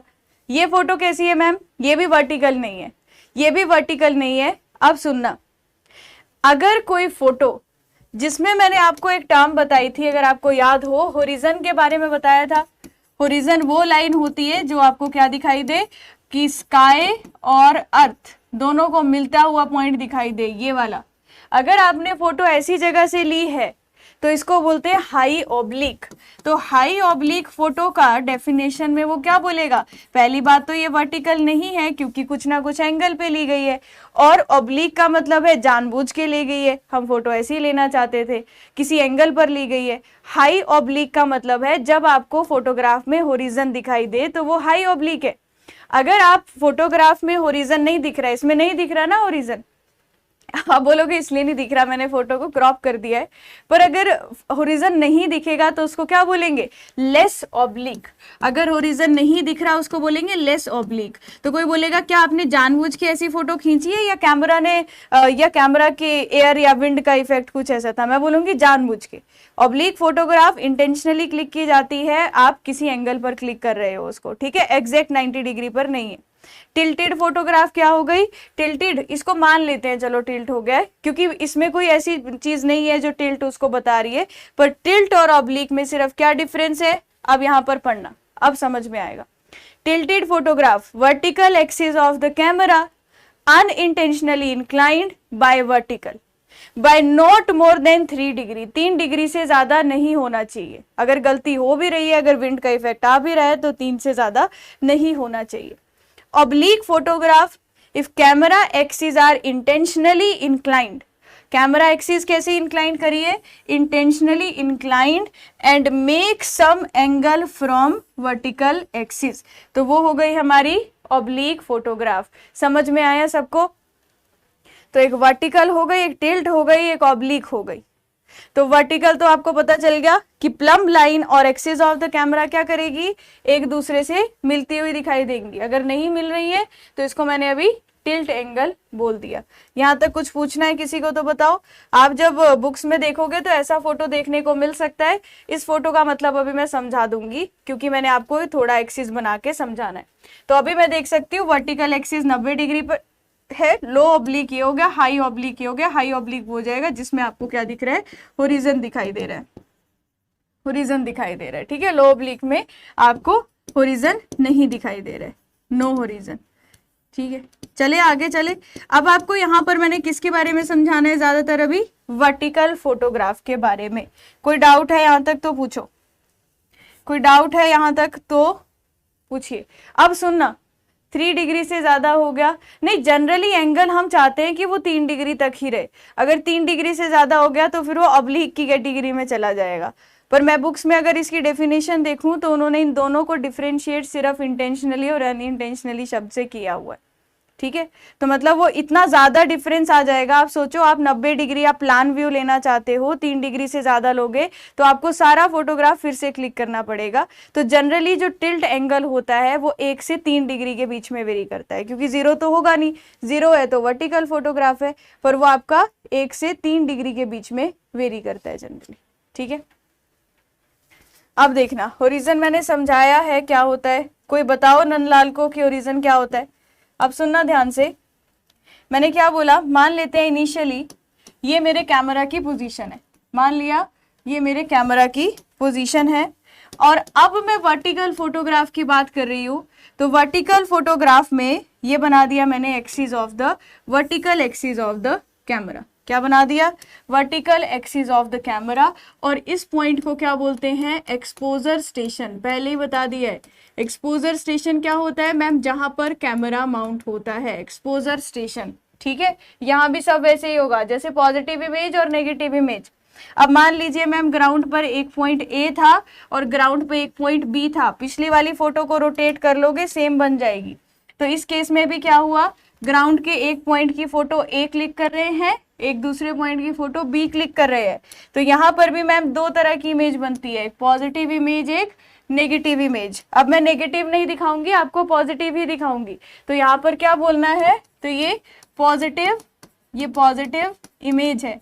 अब मुझे क्या करना है मैम, ये कैपिटल ए की फोटो स्मॉल ए यहाँ पर बनेगी, कैपिटल बी की फोटो स्मॉल बी यहाँ पर बनेगी। इनके बीच का डिस्टेंस अगर स्मॉल एक्स है, इनके बीच का डिस्टेंस अगर कैपिटल एक्स है, क्या कोई फॉर्मूले में चेंज आया, स्केल के फॉर्मूला में चेंज आया जब मैं वर्टिकल फोटोग्राफ की बात कर रही हूँ? स्केल के फॉर्मूला में चेंज आया? अभी तक नहीं आया, अब आएगा। देखो अब कहाँ आएगा मैं समझाती हूँ। देखो अब ये जो ए और बी पॉइंट थे, ये बना दिया मैंने मीन सी लेवल। अब सबको पता है मीन सी लेवल क्या होता है। ये मान लिया मैंने मीन सी लेवल, और ए पॉइंट का एलिवेशन और बी पॉइंट का एलिवेशन मैं मान लेती हूँ सेम है, एच ए या एच बी लिखे तो वो height of point above mean sea level हो गई। अब देखो अगर मुझे स्केल लिखना है मैम, या अगर मैं लिखना चाहती हूँ कि स्केल ऑफ फोटोग्राफ, अगर मैं लिखना चाहती हूँ स्केल ऑफ फोटोग्राफ किसके बराबर होगा, scale of photograph is distance on photo, scale of photograph is distance on photograph, distance on photograph divided by distance on ground, distance on photo to the distance on ground. तो ma'am अभी हम यहाँ का क्या करेंगे, scale लिखेंगे। Scale is distance on photo, photo पे distance कितना था 2 पॉइंट्स के बीच में, स्मॉल एक्स, ग्राउंड पे 2 पॉइंट्स के बीच डिस्टेंस कितना था, capital X, which is equals to, same यहाँ पर पिछले केस की तरह क्या करो, 2 ट्राइंगल ले लो, एक फोटोग्राफ वाला ट्राइंगल ले लीजिए और दूसरा आप ग्राउंड वाला ये बड़े वाला ट्राइंगल कंसीडर कर लीजिए। ठीक है, अब ये कंसीडर कर लिया। अच्छा, अब scale is distance on photo to the distance on ground. अगर मैं फोटोग्राफ वाले ट्राइंगल को लूं तो उसमें जो ये वर्टिकल डिस्टेंस है या वर्टिकल हाइट है वो कितनी है, मैम वो स्मॉल एफ है, तो उसको आप कितनी लिख लीजिए, इसको आप यहाँ पर स्मॉल एफ फोकल लेंथ लिख लिया, डिवाइडेड बाय ये जो बड़े वाला ट्राइंगल है, ये जो बड़े वाला ट्राइंगल यहाँ पर बन रहा है, इसकी हाइट यहाँ से लेकर यहाँ तक कितनी होगी बताओ। तो अब उसको समझाने के लिए यहाँ पर आती है एक नई टर्म, उसको समझाने के लिए यहाँ पर आती है एक नई टर्म। तो ये वाला हाइट, इसको मैं अभी आगे फिर से बताने वाली हूँ। देखो, तो हमारा कैमरा जो है वो मीन सी लेवल से कितनी हाइट पर है, हमेशा कैमरा हमारा मीन सी लेवल से कितनी हाइट पर है, उस हाइट को बोला जाता है फ्लाइंग हाइट। तो यहां से मीन सी लेवल से मेरे कैमरा की जो पोजीशन है उसको हम कैपिटल एच से डिनोट करेंगे अब आगे पूरे फोटोग्रामेट्री वाले चैप्टर में। तो क्या बोला मैंने, अगर ये कैपिटल एच, अभी मैं लिखवा दूंगी कौन सी चीज क्या है, अगर यहां से यहां तक की हाइट मैम कैपिटल एच थी और ये फोकल लेंथ, तो यहाँ पर अगर मुझे ये निकालना है distance on photo to the distance on ground, तो मैं क्या ऐसे लिख सकती हूँ कि ये वाली जो फोटो होगी ये capital H minus small H के बराबर होगी, capital H minus small H के बराबर होगी। बोलो, यहाँ से यहाँ तक का डिस्टेंस, क्योंकि इसको आप क्या मान लीजिए, एच ए की जगह आप इसको स्मॉल एच मान लो। बोलो क्या किया मैंने, यहां से यहां तक का मैम एच था, आपने बोला ए पॉइंट की elevation above mean sea level small H है, तो इस बड़े वाले अगर मुझे ट्राइंगल को देखना है तो इस ट्राइंगल में हमें फोटो अगर निकालनी पड़ेगी, मतलब हाइट अगर मुझे निकालनी पड़ेगी तो वो किसके बराबर आएगी, capital H minus small H के बराबर, कैपिटल एच माइनस, चाहिए इरेज नहीं होगा, स्मॉल एच के बराबर। तो यहां से यहां तक की जो हाइट है that is H minus small H. कोई डाउट किसी को, गलत ले लिया था हाइट पहले, ये बड़े ट्राइंगल की हाइट है, तो मैं इसको F upon H minus small H लिख सकती हूँ। बोलो, सिर्फ मैंने एक नया फैक्टर यहां पर लाया कि जब आप वर्टिकल स्केल पे बात कर रहे हो तो मीन सी लेवल भी आएगा। तो मैम जब हमने स्केल लिखना है, पहले आपने किन को कंपेयर किया, एक आपने ट्राइंगल लिया small O is the exposure station, small A और स्मॉल बी, दूसरा ट्राइंगल कौन सा लिया, ओ कैपिटल ए और कैपिटल बी, इन दोनों ट्राइंगल में क्या लगाया, सिमिलर ट्राइंगल, क्योंकि सेम चीज की हम फोटो क्लिक कर रहे हैं जो ग्राउंड पर ए और बी दो पॉइंट्स हैं, ठीक है। तो एफ किस केस में आया, माइनस नहीं होगा। खुशबू, एक केस में आपको क्या करना है, एक केस में आपने सिर्फ ये ट्राइंगल लेना है ओ ए और बी, और दूसरा जो ट्राइंगल है वो कौन सा है, ओ कैपिटल ए और कैपिटल बी। तो इसकी हाइट कितनी है, स्मॉल एफ, इसकी हाइट स्मॉल एफ, इसका डिस्टेंस कितना है, स्मॉल एक्स, ये लिख दिया। इसमें डिस्टेंस कितना है, कैपिटल एक्स, इसकी हाइट निकालनी है। तो मैम आपने बोला कि मीन सी लेवल से ये स्मॉल एच है, यहाँ से लेकर यहाँ तक की हाइट जो है कैपिटल एच है, तो यहाँ से यहाँ तक की हाइट कितनी हो गई, capital H minus small H, इसीलिए ये capital H minus small H होगा। क्लियर है, एफ क्यों नहीं आएगा ये समझ में आ गया, स्मॉल एफ क्यों नहीं आएगा वो समझ में आ गया। तो ये जो मेरा फॉर्मूला बना, इस फॉर्मूला में कौन सी चीज क्या डिनोट कर रही है उसको हम लिख देते हैं। तो यहाँ पर नेक्स्ट स्लाइड में लिखती हूँ, ये क्लियर है सभी को, खुशबू आपको क्लियर हो गया। तो हम क्या लिख सकते हैं कि small F is the focal length of the camera, small F is the focal length of the camera. Capital H को हम क्या बोलते हैं, कैपिटल एच को हम बोलते हैं फ्लाइंग हाइट, कैपिटल एच को बोलते हैं फ्लाइंग हाइट। फ्लाइंग हाइट क्या होती है, it is the height of camera, height of camera from mean sea level, height of camera from mean sea level. Mean sea level से camera कितनी height पर है, वो कैपिटल एच होता है। स्मॉल एच क्या है, एलिवेशन ऑफ पॉइंट, जिसकी भी आप फोटो क्लिक कर रहे हो, elevation of point above mean sea level, above mean sea level, mean sea level से वो कितनी एलिवेशन पर है, जिसको हमने स्मॉल एच से डिनोट किया। तो स्मॉल एक्स क्या था, स्मॉल एक्स क्या था, distance on photograph, distance on photograph, और कैपिटल एक्स क्या था, distance on ground, capital x क्या था, डिस्टेंस ऑन ग्राउंड। सारी चीजें कवर हो गई। अब बताइए किसी को कोई डाउट किसी टर्म में, height of camera from mean sea level, यहां पर किसी टर्म में कोई डाउट हो तो बताइए। समझ गए? तो सबसे ज्यादा क्वेश्चंस अगर मैं फोटोग्रामेट्री के आपको बताऊं तो इस फॉर्मूला से पूछे जाते हैं। स्केल वाला फॉर्मूला इतना इंपॉर्टेंट है, जितना ये आसान दिख रहा है, अगर आप क्वेश्चंस देखोगे तो मैक्सिमम सवाल यहीं से आए हैं। और उसका एक एग्जाम्पल मैं आपको अभी करवा देती हूँ, अगर किसी को कोई डाउट है तो पूछ सकते हैं। अब आपको बार बार ट्रायंगल नहीं बनाना है, आपको बार बार ट्रायंगल नहीं बनाना है, नहीं फॉर्मूला आप बता रही हूँ ना हरिओम, तो ये जो स्टार लगाए ना इधर, ये एग्जाम के लिए सबसे ज्यादा इंपॉर्टेंट फॉर्मूला है स्केल वाला। बाकी टिल्टेड फोटोग्राफ, ऑब्लिक फोटोग्राफ इतनी नहीं आती है पर ये। अच्छा, अब इसका क्वेश्चन कैसा आता है अगर मैं आपको एग्जाम्पल के लिए बताऊं, एक मिनट, ये देखिए इस तरीके का क्वेश्चन है। ये आपको एक आइडिया लग जाएगा कि जो आपने पढ़ा वो कैसे अप्लाई करना है। देखो क्या लिखा है, a camera having focal length of 30 centimetre is used to take the vertical photography of a terrain. ठीक है, having average elevation of 1200 metre. अभी मैं समझाऊंगी एवरेज की कहानी क्या है। So what is the height above mean sea level at which aircraft must fly. मुझे बताओ क्या निकालना है, क्या इस क्वेश्चन को देख के समझ पा रहे हो?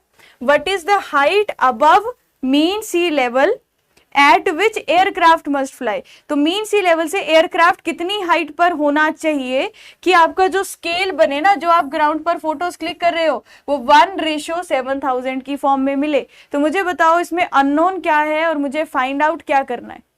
मुझे फाइंड आउट क्या करना है? अगर इसने बोला है height above mean sea level of the camera, very good Ram, आपने सही बोला, कैपिटल एच निकालना है। तो मैं यहाँ पर क्या लिख सकती हूँ ma'am, scale is equal to F upon H minus small H, simple formula. अच्छा, स्केल कितना दिया है मैम? 1/7000। स्केल दिया है 1/7000 is equal to focal length कितनी दी है? 30 centimetre divided by capital H क्या है वो निकालना है। Elevation above mean sea level कितनी दी है? 1200 मीटर। तो मैं एक काम करती हूँ मैम, डिनोमिनेटर में अगर मैं चाहती हूँ कि कैपिटल एच मीटर में आए तो न्यूमिनेटर का सेंटीमीटर जो है उसको किस में कन्वर्ट कर देती हूँ? मीटर में। तो इससे क्या होगा, राइट हैंड साइड की सारी वैल्यूज किस में आ गई? मीटर में। स्केल की तो कोई यूनिट होती नहीं है। अब इसको हम क्या कर सकते हैं? रीअरेंज कर सकते हैं। तो ये क्या बन जाएगा? h minus 1200 is equal to 30 multiply 10⁻⁻² into 7000। तो यहां से आप क्या निकाल लेंगे कि आपके पास फ्लाइंग हाइट कितना मीटर आ रही है। तो देखिए कितनी आ रही है फ्लाइंग हाइट, यहां से निकलकर चेक कीजिए कि फ्लाइंग हाइट कितना आ रहा है। नरेंद्र नाथ ने बताया है 3300 मीटर। क्या बाकी लोगों के पास आ रहा है सेम आंसर? ऑप्शन डी आ रहा है, वेरी गुड। तो 3300 metre, 3300 metre is your correct answer, capital H. इस टाइप का ही क्वेश्चन आता है, ज्यादातर वो आपसे कैपिटल एच ही निकालने को बोलता है। तो आई होप आप इस टॉपिक को अब अच्छे से कर पाओगे अगर यहां से कोई क्वेश्चन स्केल से रिलेटेड आ गया। अब देखो स्केल वाले में एक और चीज है जो मैं आपको अब समझाती हूँ। तो अभी हमने ये समझ लिया कि स्केल का फॉर्मूला क्या था। तो स्केल था ma'am x upon x, F upon capital H minus small H. ठीक है, अब देखिए कई बार क्या लिखता है वो, कैलकुलेट द। अब देखो स्केल ना हमारे कुछ टाइप के होते हैं। सबसे पहले स्केल जो हमने अभी पढ़ा, नॉर्मल फॉर्मूला तो क्या आ गया, F upon H minus H, जो किसके बराबर है? Distance on photo to the distance on ground. ये फॉर्मूला तो हर जगह रहेगा। अब सुनना, अगर उसने पूछा है डेटम स्केल निकालिए, अब क्वेश्चन में उसने पूछा है कैलकुलेट द डेटम स्केल, तो मुझे क्या याद रखना है? डेटम स्केल का मतलब है scale S is equal to F upon capital H. अब बताओ अगर मैं स्मॉल एच नहीं लिख रही हूं, तो इसका मतलब क्या है? तो इसका मतलब ये है कि मैम आपने जो पीछे फोटोग्राफ ये बनाई थी, ये स्मॉल एच ना लिखने का मतलब क्या है कि जो हम जिस की भी फोटो क्लिक कर रहे हैं वो कहां पर है? मीन सी लेवल पे है। मतलब जिस ऑब्जेक्ट की हम फोटो क्लिक कर रहे हैं वो कहां पर है? इसका मतलब है object is at mean sea level. इसका मतलब है object is at mean sea level. तो जब भी आपको क्वेश्चन में पूछे डेटम और उसने कुछ और वैल्यू अननोन मतलब आपको कंफ्यूज करने के लिए दी हुई है और कुछ एक्स्ट्रा वैल्यूज, तो उसको देख के आपने कंफ्यूज नहीं होना। आपको पता है डेटम लिखा है तो इसका मतलब हमारा ऑब्जेक्ट मीन सी लेवल पर होगा। दूसरी चीज, अगर मुझसे पूछता है calculate the average scale, calculate the average scale, average scale कैसे निकालूंगी? S is equal to F upon H minus, यहां लिखूंगी H एवरेज। तो अभी आपने ऐसा क्वेश्चन भी कर लिया जिसमें आपको एवरेज स्केल निकालना था, अभी अभी आपने इसका क्वेश्चन भी कर लिया। अच्छा मैम एवरेज स्केल का मतलब क्या है? कई बार क्या होता है, अगर मैं यहां से मीन सी लेवल बनाऊं, मान लो ये मीन सी लेवल है, तो मीन सी लेवल से मैं एक ग्राउंड पर से डिफरेंट फोटोज क्लिक कर रही हूँ। ये मेरे पास कैमरा है, मान लो ये कैमरा है, ठीक है। मीन सी लेवल से एक जगह है, एक पॉइंट जिसकी height above mean sea level HA है, एक पॉइंट जिसकी height above mean sea level HB है। तो ये ग्राउंड के डिफरेंट पॉइंट्स है, जैसे जहां मैं अभी खड़ी हूँ यहाँ से थोड़े थोड़े डिस्टेंस के दूर वाले पॉइंट्स है, और तीसरा पॉइंट जिसका elevation mean sea level HC है। मैंने मान लिया कि HA 99 मीटर था, HB मेरा 100 मीटर था, और ये वाला मेरा यहाँ पर मान लीजिए मतलब आसपास ही आ रहा है, ये भी हमारा 100 मीटर है। एग्जाम्पल के लिए ले लिया, 3 पॉइंट्स थे, ठीक है। तो अब यहाँ पर क्या बोला कि आपको बोला कि एवरेज स्केल निकालो। तो एवरेज स्केल का मतलब क्या है?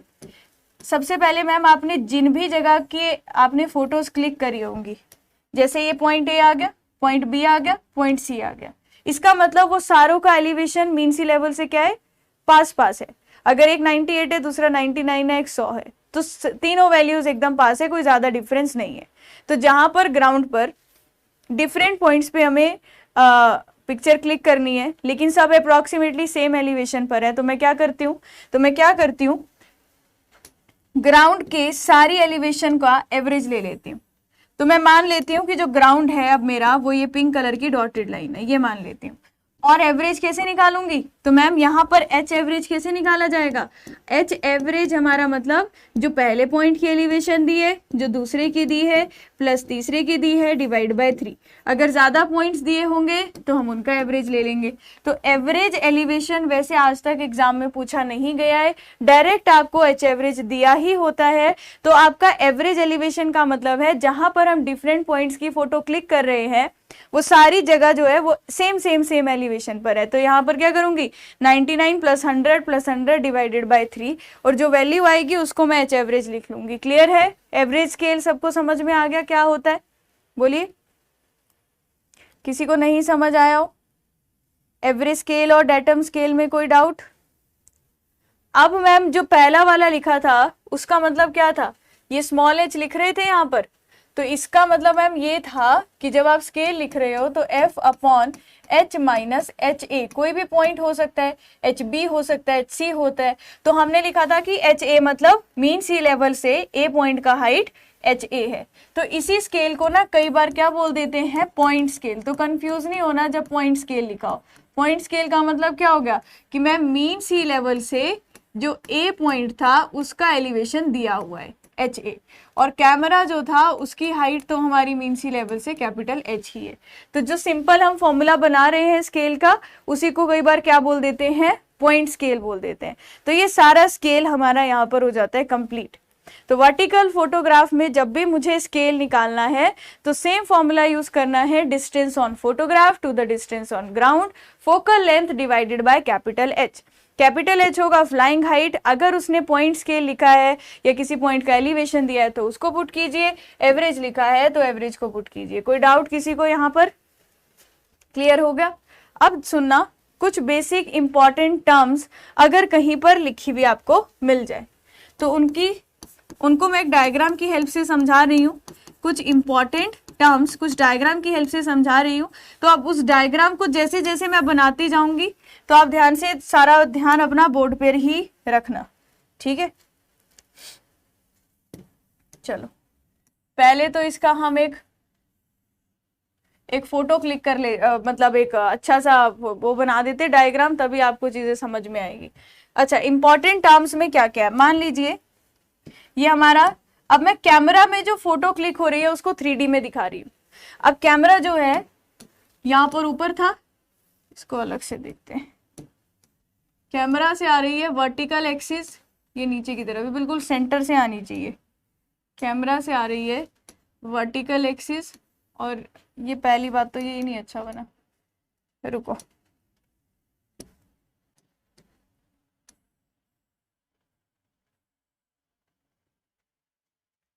चलो इससे काम चला लेते हैं, ठीक है। तो मैं यहाँ पर दिखा रही हूँ आपको, पहले ये कैमरा के सेंटर से आ रही है नीचे की तरफ आती हुई एक वर्टिकल एक्सिस, ठीक है। अब आप इसको सेंटर ही मान लेना, इतना ही मैं बना पाऊंगी। और मान लेते हैं ये हमारा ग्राउंड है, ये नीचे हमारा ग्राउंड है, ये ग्राउंड है और ये कैमरा की एक्सिस है, vertical axis of the camera. इसको क्या बोल दिया, वर्टिकल एक्सिस ऑफ द, या सिंपल लिख देते हैं कैमरा एक्सिस, क्योंकि यहाँ पर मैं वर्टिकल ना दिखा के आपको टिल्टेड वाले के पॉइंट्स भी समझा दूंगी, ठीक है। अब मैंने क्या करना है, मैंने मान लिया कि ये वाला जो पॉइंट था ये क्या था, एक्सपोजर स्टेशन। जो सबसे ऊपर वाला पॉइंट था वो आप लोग जानते हैं क्या है, एक्सपोजर स्टेशन, एक्सपोजर स्टेशन। तो जहां से इमेजिनरी में कैमरा की वर्टिकल एक्सिस लेकर आ रही हूँ, ये क्या है मैम, पॉजिटिव इमेज, ये क्या है, पॉजिटिव इमेज। तो जहां पर भी वो पॉजिटिव इमेज को सेंटर पे मिल रही है, जहां पर भी कैमरा की वर्टिकल एक्सिस इस पॉजिटिव इमेज को मिल रही है, इस पॉइंट को क्या बोला जाता है, प्रिंसिपल पॉइंट। तो स्मॉल p यहां पर क्या डिनोट करता है, स्मॉल p डिनोट कर रहा है principal, principal point. Principal point क्या होगा, कैमरा की एक्सिस जहां पर फोटोग्राफ को मिलेगी। पहला पॉइंट क्लियर है, प्रिंसिपल पॉइंट क्या होता है। अब इस प्रिंसिपल पॉइंट से एक मैंने एक्स एक्सिस के अलोंग सीधी लाइन बना ली और एक मैंने वाई एक्सिस के अलोंग, मतलब इस डायरेक्शन में एक सीधी लाइन बना ली। क्या किया मैम, यहाँ पर प्रिंसिपल पॉइंट था, कुछ नहीं है, जैसे एक सेंटर वाला पॉइंट था तो हम वहां से ऐसे बना लेते हैं ना, एक्स एक्सिस और वाई एक्सिस। तो वैसे मैंने 4 क्वाड्रेंट्स दिखा दिए। क्यों दिखाए, एक टॉपिक आता है आगे कि अगर हमें फोटोग्राफ पर 2 पॉइंट्स के बीच डिस्टेंस पता है, ग्राउंड पे निकालना है, तो उसके लिए हमें कुछ कोऑर्डिनेट्स दिए होते हैं। तो कोऑर्डिनेट्स देने का मतलब है, इसी चीज को अगर हम सीधे वाले स्केल पे देखें तो ये वाली साइड में पॉजिटिव एक्स एक्सिस हो गई, ये वाली साइड नेगेटिव एक्स एक्सिस हो गई, और ये हमारी पॉजिटिव वाई और ये हमारी नेगेटिव वाई एक्सिस हो गई, ठीक है। तो अगर कोई पॉइंट के लिए वो बोलता है कि एक्स और वाई का कोऑर्डिनेट, तो वहां से हम first, second, third, fourth quadrant पहचान सकते हैं। अब उसके बारे में ज्यादा नहीं देखना है। अब मैंने क्या माना, अब मैंने यार टिल्टेड फोटो दिखा नहीं सकती, नहीं तो उससे चीजें समझ नहीं आएंगी।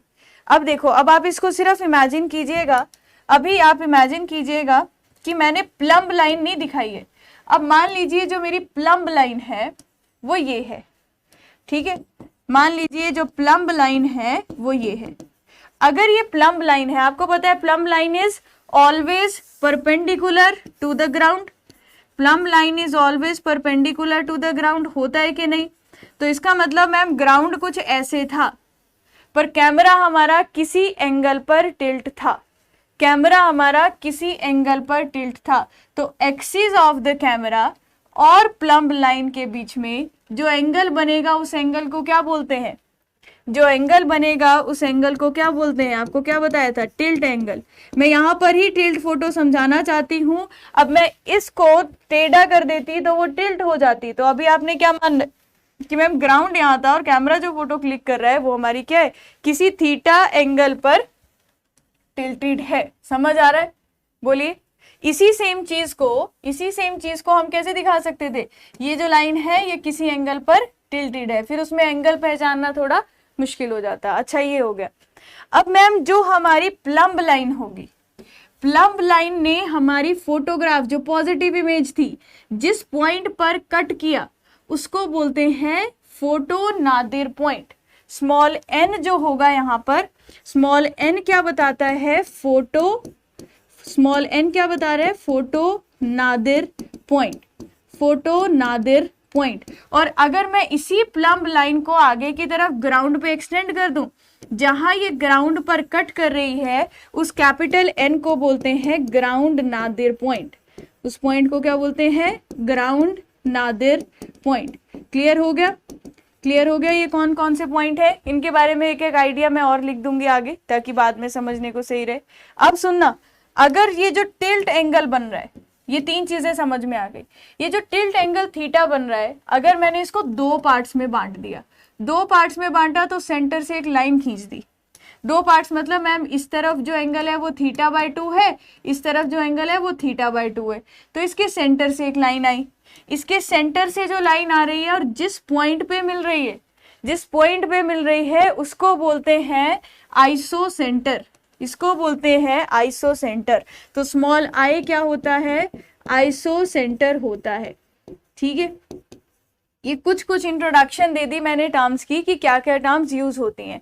तो कैमरा एक्सिस आप लोग जानते हैं, जहां पर भी कैमरा की वर्टिकल एक्सिस पॉजिटिव इमेज को कट करेगी, जो कि सेंटर पे रहेगी, उसको क्या बोलते हैं, प्रिंसिपल पॉइंट। अगर हमारा जो फोटोग्राफ है वो टिल्टेड है तो टिल्ट एंगल वाली लाइन जहां फोटो पे क्लिक करेगी वो फोटो नादिर पॉइंट, जहां ग्राउंड पर कट करेगी वो ग्राउंड नादिर पॉइंट। आप जो इसके बाद एस्ट्रोनॉमिकल सर्वे पे नादिर पॉइंट और मतलब वो उन पॉइंट से मत कंफ्यूज होइएगा, ये अलग है, ये वाला वो वाला नादिर पॉइंट दोनों अलग है। ये जस्ट इसको नाम दिया गया है कि ये एक्सिस अगर यहाँ पर कट करती है that is photo Nadir point. ठीक है, ये अलग है, मेरे को लग रहा है शायद आप वहां कंफ्यूज हो रहे हो, तो उसको भूल जाइए अभी। तो ये प्लस और ये आइसोसेंटर। अच्छा, आप मुझे एक बात बताइए, अगर ये टिल्टेड फोटोग्राफ नहीं होती और ये थीटा एंगल 0 होता, क्या ये P पॉइंट, I पॉइंट और N पॉइंट सेम जगह पर होते? जो मेरा ऑब्जेक्टिव क्वेश्चन बनता है यहाँ से, P, I और N मैम एक ही जगह पर कोइंसाइड कर रहे होते। अगर हमारी फोटोग्राफ वर्टिकल फोटोग्राफ होती तो थीटा तो 0 होता है ना। सो इफ जो हमारी फोटोग्राफ है, तो अगर मैं यहाँ पर नोट करके लिखूं, इफ फोटो इज वर्टिकल, अगर फोटोग्राफ जो है वो वर्टिकल है, तो मैं क्या बोल सकती हूँ कि हमारा प्रिंसिपल पॉइंट, कि हमारा जो प्रिंसिपल पॉइंट होगा, जो हमारा फोटो नादिर पॉइंट होगा, फोटो नादिर पॉइंट, एंड तीसरा आइसोसेंटर, सब कुछ सेम ही होगा। आइसोसेंटर कोइंसाइड ईच अदर, कोई डाउट किसी को इसमें? कोइंसाइड ईच अदर, या फिर मीट कोइंसाइड ईच अदर, या फिर क्या बोल सकते हैं, meet at a same point, या लिख सकते हो मीट एट सेम पॉइंट। समझ गए इस लाइन का मतलब? तो ये पूछ सकते हैं आपसे, इन वर्टिकल फोटोग्राफ मैम तीनों क्या होते, एक ही जगह पर मिलते। वर्टिकल फोटोग्राफ तीनों एक ही जगह पर मिलते। तो अगर मैं बोलूं फोटो नादिर क्या था, जो फोटो नादिर पॉइंट था वो हमने स्मॉल एन से डिनोट किया था। कहाँ से, मतलब कौन सी एक्सिस थी, जो हमारी प्लम्ब लाइन मीट, या पॉइंट लिख सकते हैं, point on positive photograph, point on positive photograph where plumb line coincide. जहां पर प्लम्ब लाइन कोइंसाइड कर रही है वर्टिकल फोटो को, उसको फोटो नादिर पॉइंट बोला था। और आइसोसेंटर क्या था हमारा? आइसोसेंटर जो लाइन आपकी कौन सी है, जो लाइन आपके हाफ कर रही है टिल्ट एंगल को, टिल्ट एंगल के सेंटर से जा रही है, और ये कहां पर कट कर रही है, पॉजिटिव इमेज में। जिस पॉइंट पर कट करेगी उस पॉइंट को क्या बोलेंगे, आइसोसेंटर बोलेंगे। सो लाइन जो टिल्ट एंगल के सेंटर से जाएगी और कट करेगी पॉजिटिव इमेज को, उस पॉइंट को क्या कहते हैं, आइसोसेंटर। फोटो नादिर क्या होता है, पॉइंट ऑन पॉजिटिव फोटोग्राफ जहां पर प्लम्ब लाइन कोइंसाइड करती है या फिर मिलती है। ये सारी टर्म समझ में आ गई? हेलो दानिश, आज लेट हो गए आप क्लास के लिए, समझ गए ये सारी चीजें? इसमें फ्लाइंग हाइट दिखानी है तो कहां से कहां तक की हाइट होगी, मैंने आपको पहले ही समझा दी वैसे, ओ पॉइंट से लेकर आपके मीन सी लेवल तक। तो अगर मैं मान लेती हूँ यहाँ पर कहीं पर हमारा मीन सी लेवल है, तो मैम एक्सपोजर स्टेशन से मीन सी लेवल तक की जो हाइट होगी वो फ्लाइंग हाइट होगी। किसी को कोई डाउट है तो बताइए, यहाँ तक कुछ पूछना है? आसान है, सब कुछ आसान लग रहा है फोटोग्रामेट्री?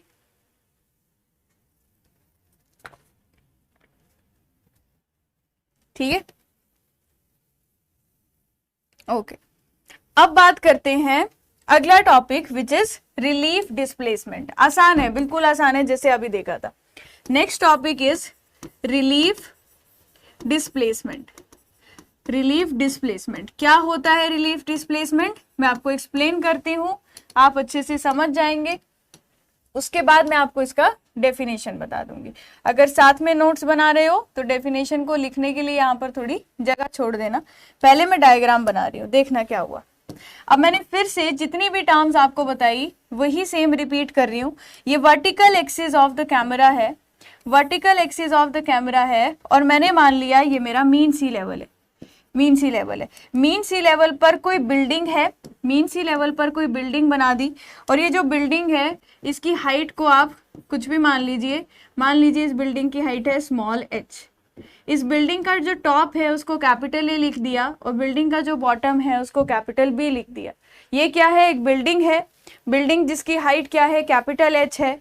अभी जैसे हमने फोटो दिखाई थी, अगर अभी जैसे हमने अभी फोटो दिखाई थी तो वो 3D में ही अगर मैं फोटो को दिखाऊं तभी मेरे को आगे वाली बात समझ में आएगी। तो हमने क्या देखा था कि यहाँ पर हम क्या कर सकते हैं, पॉजिटिव एक्स एक्सिस और नेगेटिव मतलब वाई एक्सिस ऐसे करके इसको पूरा ड्रॉ कर सकते हैं।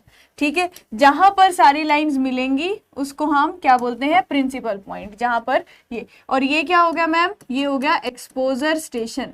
ये क्या हो गया? Exposure station. नीचे जो इमेज बनाई है वो कौन सी है? पॉजिटिव इमेज है। एक्सपोजर स्टेशन से पॉजिटिव इमेज कितने डिस्टेंस पर होगी? ये हमारी फोकल लेंथ f डिस्टेंस पर होगी। अब सुनना, बिल्डिंग वहां पर है, कैमरा यहां पर है। जब कैमरा उस बिल्डिंग की फोटो क्लिक करेगा, जब कैमरा उस बिल्डिंग की फोटो क्लिक करेगा, ध्यान से देखना तो कैसे करेगा। कैमरा ने यहाँ वाले जितने भी ऑब्जेक्ट की फोटो क्लिक करी तो मैम आप बोलोगे अगर ये वर्टिकल फोटोग्राफ है तो यहाँ पर उसमें प्लान बना होगा, तो उसमें प्लान बना होगा 90 डिग्री पर होगा। लेकिन अब अगर कैमरा की वर्टिकल एक्सिस ये थी, उसके साइड पे कोई ऑब्जेक्ट आया है, जैसे हाइट वाला ये ऑब्जेक्ट है, तो इसने इसके टॉप की फोटो क्लिक करी और इसने इसी ऑब्जेक्ट के बॉटम की फोटो क्लिक करी। कुछ ऐसे ही होगा, क्योंकि मैम ये प्लान में बिल्डिंग का टॉप तो नहीं दिख रहा होगा, बिल्डिंग साइड से दिख रही होगी। अगर बिल्डिंग साइड से दिख रही होगी तो मैम मान लीजिए जो कैपिटल ए ग्राउंड पर था उसको स्मॉल ए दिखा दिया फोटो के ऊपर, और जो कैपिटल बी ग्राउंड पर था उसको स्मॉल बी दिखा दिया मैंने ग्राउंड के ऊपर। बीच वाला ये वाला जो पॉइंट है वो हमारा प्रिंसिपल पॉइंट है। तो हुआ क्या, क्या इस हाइट वाले ऑब्जेक्ट की वजह से, जो कि मुझे अगर मैं टॉप से फोटो ले रही होती तो एक सिंगल पॉइंट दिखता, वो एक सीधी लाइन दिख रही है, यस और नो? इस हाइट वाले ऑब्जेक्ट की वजह से मैम ये अगर हमें एक पॉइंट दिखता, अगर मैं टॉप से लेती, ये लाइन दिख रही है। अब सुनना कितना आसान है, ध्यान देना यहाँ पर बोर्ड पर। तो इस प्रिंसिपल पॉइंट से, इस प्रिंसिपल पॉइंट से जो टावर या फिर बिल्डिंग कुछ भी मान लीजिए, इसका टॉप का जो फोटो क्लिक किया था उसका रेडियल डिस्टेंस ले लिया r। हमेशा हम प्रिंसिपल पॉइंट को रेफरेंस मानते हैं, जैसे ओरिजिन होता है वैसा। वैसे ही मैम जो बिल्डिंग का बेस था आपने उसका रेडियल डिस्टेंस कहां से लिया? प्रिंसिपल पॉइंट से बिल्डिंग के बेस तक का डिस्टेंस, उसको ले लिया r1। समझ में आ रहा है क्या बोला कि r क्या है और r1 क्या है? तो r क्या है, r1 क्या है? मैम आपने यहाँ पर एक प्रिंसिपल पॉइंट दिखाया, वहां से एक स्मॉल a वाली लाइन थी तो इसको बोल दिया r, और जो टावर के बॉटम को देख रही थी प्रिंसिपल पॉइंट से उसको बोल दिया r1। तो ये जो एक हाइट वाले ऑब्जेक्ट की वजह से आपको ये एक लाइन दिखाई दे रही है, ये लाइन को ही क्या बोलेंगे? Relief displacement. मतलब ये पॉइंट अगर हम टॉप से क्लिक करते तो सीधा आता, लेकिन ये पॉइंट जो एक लाइन में कितना डिस्प्लेस हो गया है, ये कितना डिस्प्लेस हो गया है? क्या मैं इसको r माइनस r1 लिख सकती हूँ? d इज इक्वल टू, क्या मैं r माइनस r1 लिख सकती हूँ? आंसर करना जरा मुझे कि relief displacement ma'am r minus r1 हो सकता है। यहाँ पर r क्या होगा? r is the radial distance, r is the radial distance on photograph, radial distance on photograph. कहाँ से? From principal point. कहाँ से ले रहे हैं? From principal point to the top of the, to the top of the object, to the top of the object. तो हमने जो फोटो क्लिक करी है, radial distance on photo from the principal point to the top of the object. Object क्या हो सकती है? Object आपका बिल्डिंग हो सकता है, टावर हो सकता है, जिसकी भी कुछ हाइट है, हमने वो लिख दी। सिमिलरली मैम R1 किसको लिखा? R1 is the radial distance on photograph from the principal point to the bottom of the object, to the bottom of the object. R और R1 क्या है? क्लियर है सबको? बोलिए, R और R1 क्या रिप्रेजेंट कर रहे हैं? सबको क्लियर है यहाँ पर, है ना? अब देखो मैम, R और R1 समझ में आ गया। मैंने क्या बोला? D is the relief displacement. यहाँ पर जो D है इसी को क्या बोलते हैं? Relief displacement. कि कितना ऑब्जेक्ट अगर हाइट वाला नहीं है पर हाइट वाला है तो उसकी वजह से हमारा जो इमेज है उसमें कितना डिस्प्लेसमेंट आपको देखने को मिल रहा है। किसी को कुछ पूछना है यहाँ पर? किसी को कुछ पूछना है तो बताइए। तो ये आ गया रिलीफ डिस्प्लेसमेंट। आपसे अगर एक नंबर का क्वेश्चन पूछा जाए रिलीफ डिस्प्लेसमेंट और रेडियल डिस्टेंस दिया जाए, क्या आप उस क्वेश्चन को सॉल्व कर लेंगे? क्या आप इस क्वेश्चन को सॉल्व कर लेंगे, है ना? अब देखो, अब मैम अगर हम कैमरा की वर्टिकल एक्सिस लें, इस कैमरा की वर्टिकल एक्सिस से टावर के जो टॉप का रेडियल डिस्टेंस है उसको कैपिटल R मानूंगी, तो बॉटम का भी इस वर्टिकल एक्सिस से जो रेडियल डिस्टेंस क्या होगा मैम? कैपिटल R ही होगा। तो स्मॉल r क्या हो गया? रेडियल डिस्टेंस जो फोटोग्राफ के ऊपर है। तो कैपिटल R क्या रिप्रेजेंट कर रहा है? कैपिटल R रिप्रेजेंट कर रहा है radial distance from vertical axis of the camera, क्योंकि हमें वही कंसीडर करनी पड़ेगी, प्रिंसिपल पॉइंट तो है नहीं यहाँ। So from vertical axis of the camera to the object तक का रेडियल डिस्टेंस। फिर चाहे टॉप हो चाहे बॉटम हो, दोनों के लिए क्या आएगा? सेम आएगा। रेडियल डिस्टेंस चाहे टॉप हो चाहे बॉटम हो, उन दोनों के लिए रेडियल डिस्टेंस क्या आएगा? सेम आएगा। अब मैं निकालना क्या चाहती हूँ? D को मैं थोड़ा सा और सिंप्लीफाई करना चाहती हूँ। D को और सिंप्लीफाई करने के लिए मैंने क्या किया? अब इसको थोड़े से नाम देते हैं जरा। इसको हम नाम दे देते हैं O, ठीक है? इसको हम नाम देते हैं O, और मैं आपको ट्रायंगल अगले पेज पे बनाऊंगी, अगली स्लाइड पर।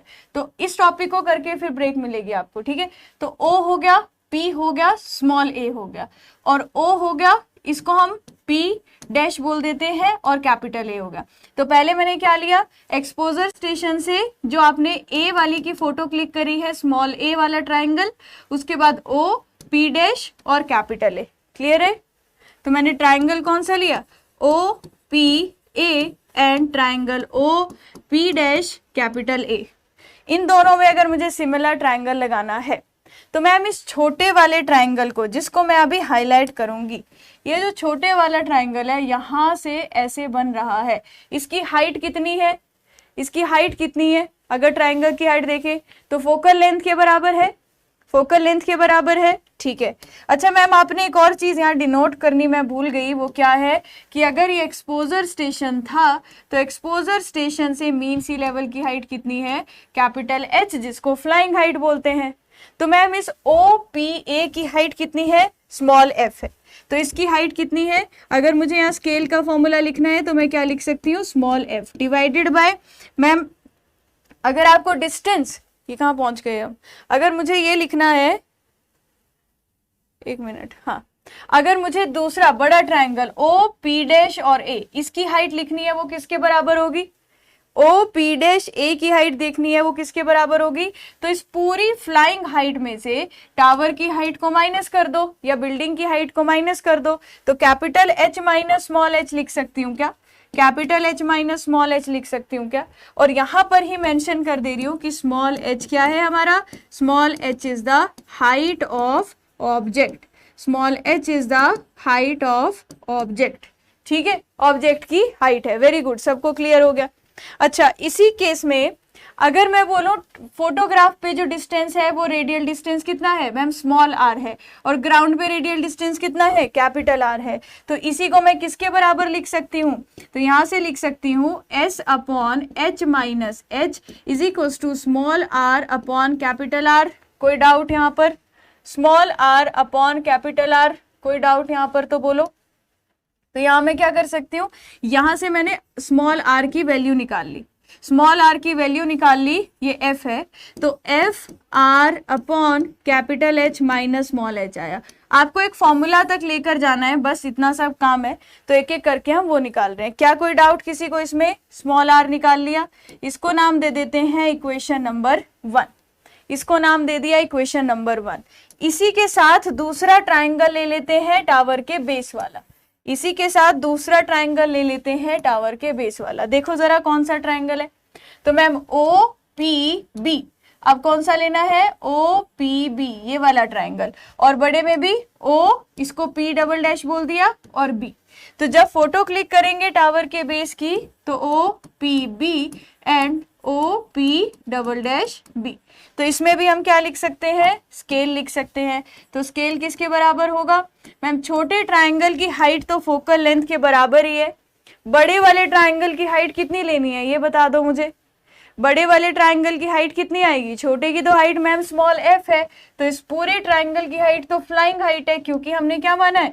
टावर जो है या बिल्डिंग जो है वो मीन सी लेवल पर है। तो अगर बिल्डिंग मीन सी लेवल पर है तो यहां से यहां तक की हाइट इज कैपिटल एच, यहां से यहां तक की हाइट इज स्मॉल एफ। तो इसको क्या लिख सकते हैं? वेरी गुड, तो F upon H, scale F upon H which is equals to, अब मैम रेडियल डिस्टेंस इसके केस में कितना था? R1। इसको आपने क्या डिनोट किया था? ये वाला डिस्टेंस जो है ये R1 था, यहाँ लिखा भी था कि R1 है बेस ऑफ द ऑब्जेक्ट, और इसके बेस के लिए रेडियल डिस्टेंस कितना है? Capital R। तो small R1 by capital R। इस इक्वेशन से क्या निकाल लिया? R1 किसके बराबर आया? F R upon capital H के बराबर आया। इसको हमने क्या मान लिया? Equation number 2, equation number 2। अब हमें पता है, क्योंकि हमें पता है रिलीफ डिस्प्लेसमेंट क्या होता है? D is R minus R1 होता है। क्या मैं R और R1 को निकाल चुकी हूँ और फाइनली यहाँ पर पुट कर सकती हूँ? फाइनली इसको पुट कर सकती हूँ। R मैंने यहाँ से निकाल लिया, R1 मैंने यहाँ से निकाल लिया, तो R की जगह क्या पुट करती हूँ? F R upon H minus H। तो D is equals to R minus R1, यहाँ से R की वैल्यू लिख लो, F R upon H minus H, F R upon H minus H minus आपका R1 क्या है? F R upon H, F R upon capital H। तो यहां से D किसके बराबर आ गया? पूरा डिनोमिनेटर में क्या लिया?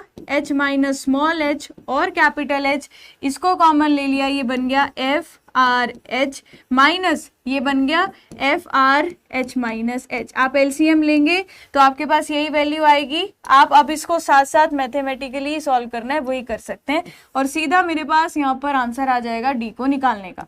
तो मैम डी क्या बन गया? आप ब्रैकेट ओपन कर दीजिए, F R H minus F R H plus F R into small H पूरा डिवाइडेड बाय क्या आ गया?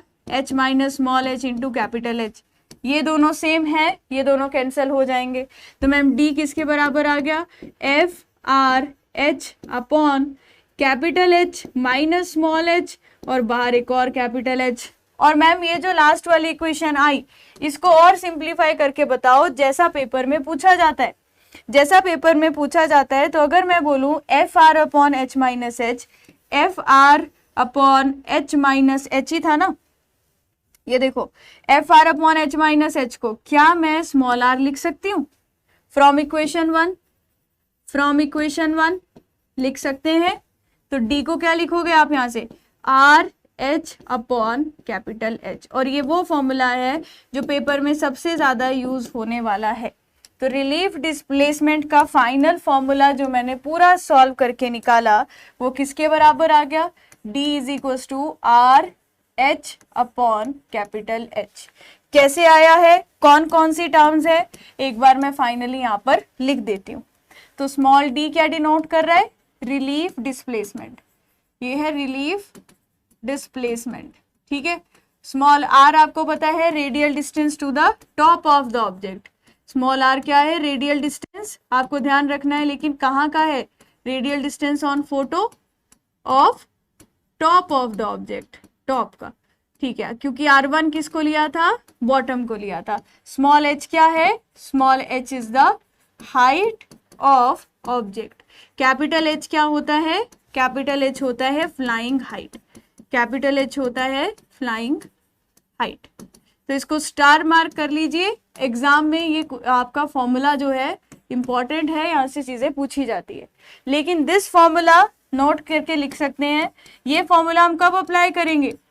इस फॉर्मूला में हमने क्या माना था?